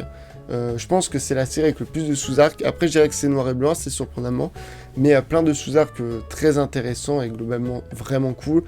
Par exemple, les 4 épisodes avec le retour de Flora est vraiment cool, parce que c'est là pour amener un vrai développement au personnage d'Aurore, parce que elle était sur une série de défaites, elle savait plus trop quoi faire pour ce qui est des concours, et là elle va raviver la flamme grâce en grande partie à Flora et même un peu de Zoé Sacha, mais surtout Flora qui va lui redonner la flamme, et qui va la faire d'ailleurs tellement le redonner qu'elle va gagner la coupe marque, et qui va faire qu'elle va repartir, qu'après elle va regagner des concours. Bref, on est quand même sur un passage où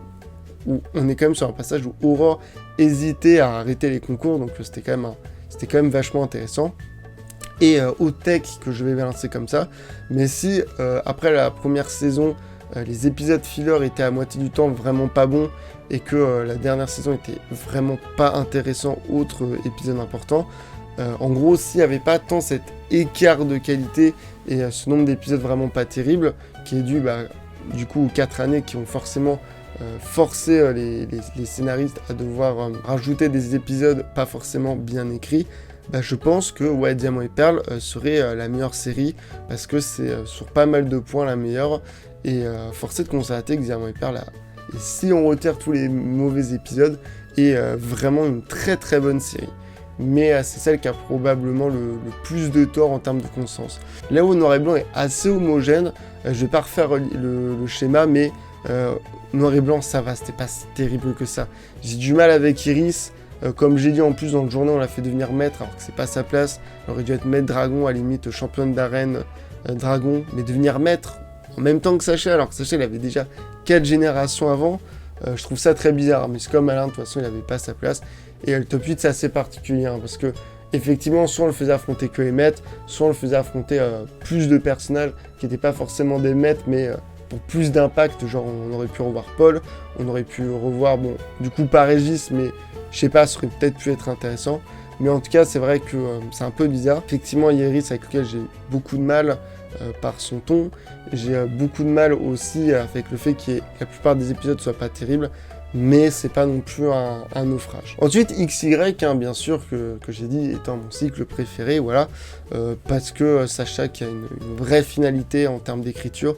Après ça, Sacha, ça sera le pilier du développement pour les personnages de Soleil et Lune, ce qui est vachement bien, ce qui est une vachement bonne idée, et ça sera le dresseur qui aura le plus puissant des dresseurs dans le journée, mais la conclusion de qui il est, c'est-à-dire de tout ce qui s'était passé avant jusqu'à XY, effectivement se fait à la fin d'XY, et c'est très touchant, c'est très beau, c'est très agréable, et d'ailleurs le Sacha de XY est pour moi le meilleur, parce que on arrive, comme je l'ai expliqué, à un stade où il est passé du dresseur à prendre de l'expérience, être un bon dresseur qui doit maintenant mettre vraiment en avant, être beaucoup plus créatif, bref, à développer tout ce qu'il a appris pour devenir un très bon dresseur, à du coup XY où il est un très bon dresseur, où effectivement, ce qui lui manque, c'est d'être plus posé. Il y a d'ailleurs un épisode là-dessus, à faire preuve du coup de plus de patience, mais aussi à pas aller trop vite et tout, bref, à plus faire un travail sur lui-même pour être au final pas le dresseur ultime, mais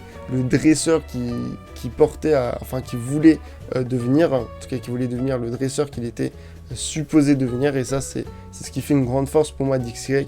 Et j'ai beaucoup dit que je trouvais que l'écriture d'XY était très bonne. Effectivement, elle est peut-être pas aussi bonne que Diamant et Perle, mais je la trouve très juste et très sincère, que ce soit pour Clem qui est une max mais bien écrite et qui a toujours des bons épisodes sur elle, qui apporte toujours des trucs intéressants à raconter. Lem, qui au final est presque comme un petit frère pour Sacha, qui a beaucoup évolué, grandir, prendre en confiance et même prendre en expérience grâce à lui, ce qui est vraiment très intéressant. Et pareil pour Serena qui de base vient pour son amour pour Sacha et qui en fait va s'émanciper, vivre pour ses rêves, pour son projet, comme je vous l'ai expliqué, ce qui est aussi très intéressant. Et je trouve que Serena, c'est un peu comme Flora, c'est-à-dire deux personnages qui n'avaient pas vraiment de but et qui cherchaient justement ce qu'ils voulaient faire. Et là où Flora, elle trouve, et en fait, il est un peu cousu de A à Z ce qui va se passer. Serena, effectivement, il y a toujours eu ce doute avec cette histoire d'amour avec Sacha et tout. Et au final, l'histoire est plutôt bien conclue et plutôt touchant et sincère. Donc là-dessus, c'est très agréable. Et en plus de ça, comme j'ai dit, XY, j'adore la mise en scène, l'animation est extrêmement bien faite et tout, c'est hyper agréable, et pour une série comme Pokémon, c'est vrai que c'est important. Et c'est comme un Soleil Lune qui a beaucoup de Sakuga, que ce soit pour du comique, que ce soit pour des combats, ce qui est aussi très agréable. Et globalement, Soleil Lune, c'est comme XY, un des personnages très touchants, très intéressants, qui évolue autour du personnage de Sacha. Bon, là, Sacha, il évolue pas du coup. J'ai quand même quelques reproches, le long développement, Loup-Garou qui prend beaucoup de temps, alors que Sacha est quand même vachement expérimenté, et il y a quelques petits problèmes comme le fait que Sacha ne reconnaisse vraiment pas des Pokémon qu'il a vus, et ça c'est quand même problématique à quand est sortie la série, vraiment là c'est plus possible. Et aussi le fait qu'il y a quand même l'épisode où Sacha il ose dire à Motisma Dex que c'est son Pokémon, donc il fait ce qu'il lui ordonne. Ça c'est vraiment, cet épisode c'est une honte, c'est clairement pas un move de Sacha. Mais on va pas commencer à titiller. Soleil Lune c'est comme XY, c'est deux séries, bonne mise en scène, bien écrit, touchant, tout ça très agréable. Pour moi là-dessus, le fait de plus apprécier à XY ou Soleil Lune, ça vient plus de la sensibilité de est-ce qu'on a plus apprécié ce ton conclusion via cet aspect shonen neketsu, ou le côté comique et tout, plus référence à la première saison et tout. Bref, pour moi, ça joue plus là-dessus. Et au final, journée que je pourrais encore tacler en disant que les épisodes fanservice que j'ai dit, ils étaient bons, sont pas non plus insane, que effectivement, il y a certains personnages qui deviennent plus des personnages liés à leurs personnages en jeu vidéo, comme Iris, comme Peter et tout, que plus être les personnages qui étaient supposés être dans la série animée. Mais je vais pas trop tacler parce que c'est une série que j'ai mis en ok moi, et c'est qu'il y a une raison, c'est que c'est pas une série trop dégueulasse, il y a beaucoup d'épisodes qui sont agréables, mais c'est une série qui avait beaucoup de potentiel et qui s'est quand même pas mal ratée. Personnellement, assez surprenamment, je préfère la première moitié de la série que la deuxième. Pourtant, comme vous l'avez vu au montage, il y a eu un changement de réal, il y a eu 2 réals sur journée, enfin en tout cas 2 il y a eu 2 chefs réals, et j'ai plus aimé la première partie, qui avait pourtant d'être plus du divertissement, plus du colosse, moins du développement que la deuxième partie. Mais je trouve que Journée, de A à Z, ça reste une série avec beaucoup d'épisodes filler, et au moins c'était mieux géré là-dessus. Peut-être qu'effectivement on a plus de retours et tout, mais ça fait que le journée est beaucoup plus hétérogène, elle est vraiment autant hétérogène la deuxième partie de journée que les diamants et perles, et je trouve que ça fait plus de mal qu'autre chose, là où le journée au moins aurait pu avoir la prétention de pas forcément être une conclusion, enfin au final c'est pas vraiment la conclusion du coup, mais qui au final aurait pu être une conclusion assez moyenne, mais avec une série globalement assez chouette, que d'effectivement partir vers du soit je suis bien, soit je suis pas bien. Mais c'est vrai que quand même pour des épisodes comme l'épisode avec Lily, son père, Serena et tout, même les épisodes liés à Soleil et Lune, globalement ouais, c'est quand même cool d'avoir eu un directeur qui s'est dit bon, on va quand même faire en sorte d'un peu plus pousser. Au final, ce qu'il faut retenir, voilà, on y vient, ce qu'il faut retenir de tout ça, c'est que Pokémon, avec Sacha et Pikachu, c'est une bonne série. Personnellement, je dirais que c'est une très bonne série, parce que ça a marqué ma jeunesse, mon adolescence, tout ça, mais c'est vraiment, je trouve, une bonne série. Il y a des points noirs, le cycle 2, le cycle 5, mais aussi beaucoup de choses très cool, comme tout le développement de Sacha, qui est pour moi l'une des forces et l'une des choses importantes de cette série, c'est qu'on dit ah là là, Sacha il se fait redconner, mais à part dans Noir et Blanc, en fait il se fait jamais réellement redconner. C'est un personnage qui, on voit une vraie progression, un vrai personnage grandir, un personnage qui est en plus très actif, toujours sauf peut-être un peu dans le journée, mais qui est toujours là pour aider, toujours là pour avoir une présence positive, agréable et tout. C'est pour ça que l'histoire avec dans XY est intéressante, fait qu'il perd cette positivité et tout. Mais c'est un personnage qui est plein de bons sentiments, plein de bonnes actions, et qui en même temps grandit avec le spectateur, bon plus lentement que le spectateur, mais qui grandit, qui aboutit à quelque chose de vraiment très agréable et vraiment de bien écrit, et c'est très cool.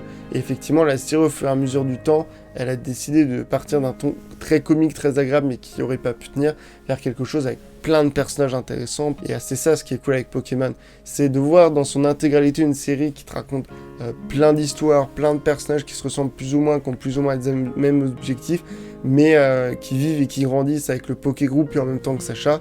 Et ça, c'est très agréable. C'est vraiment une grosse force de la série, comme de son ambiance. Soleil et Lune, c'est sa grande force, c'est son ambiance qui est vraiment très agréable. Pareil pour Diamant et Perle, d'ailleurs ça se ressent beaucoup au niveau des génériques, que ce soit français ou les openings, qui sont vraiment à part dans leur ton et tout. Pareil pour XY, qui a une ambiance bien plus sérieuse, bien plus Neketsu. Mais voilà, c'est ça les principales forces, et ce qui fait vraiment que j'aime vraiment beaucoup Pokémon, c'est que chaque cycle a son ton, a son ambiance, et si c'est réussi, et si effectivement Sacha il continue à avoir un développement qui est agréable, et il fait évoluer d'autres personnages qui eux ont vraiment des gros développements sur chaque cycle et tout, c'est pour ça que la série est bien. C'est parce que c'est plein de choses qui sont racontées dans un univers qui est très agréable, avec les combats de Pokémon qui sont vraiment globalement tout le long de la série vraiment bien, même si c'était plus ou moins pris au sérieux avant, même si pendant très longtemps une production assez pauvre en termes d'animation, on a toujours essayé de créer de la chorégraphie, de créer de l'originalité au niveau des combats, de toujours surprendre le spectateur, et ça aussi c'est une énorme force de la série. Pas à l'oublier, Pokémon c'est une série avec beaucoup de combats, et les combats ils sont vraiment réussis tout le long de la série. Au final, je sais pas si je suis tant ému que ça, si je suis tant touché, parce qu'effectivement je suis un peu déçu de la conclusion de notre journée, et même là des 11 épisodes de la dernière saison, mais c'est vrai qu'en travaillant sur l'écriture de la vidéo, sur le montage de cette dernière et tout, se dire qu'une série que tu as suivie depuis toute ta jeunesse, qui va bientôt se conclure sur un personnage qui aura quand même vécu pendant des milliers d'épisodes va s'arrêter là, c'est vrai que ça fait quelque chose. En tout cas, moi j'espère qu'une chose, c'est que la prochaine série soit intéressante. Visiblement, elle veut être un peu proche, mais pas du tout proche en même temps des jeux vidéo, même si ça va se passer dans l'univers de Pokémon Écarlate et Violet. C'est-à-dire quand même, en tout cas de ce que j'ai joué, parce que j'ai pas beaucoup joué au jeu pour le moment, mais en tout cas ça a l'air d'être plus ou moins proche, mais d'être quand même sacrément éloigné. J'espère qu'on va se retrouver avec une série qui sera plus à chaque épisode par semaine, en tout cas pendant des années. J'espère qu'on va rentrer sur des saisons de 12 ou 25 épisodes, qu'on aura une production, qu'on aura plus le temps de se faire les choses bien, de continuer à écrire des personnages intéressants et de toujours nous proposer des combats cool.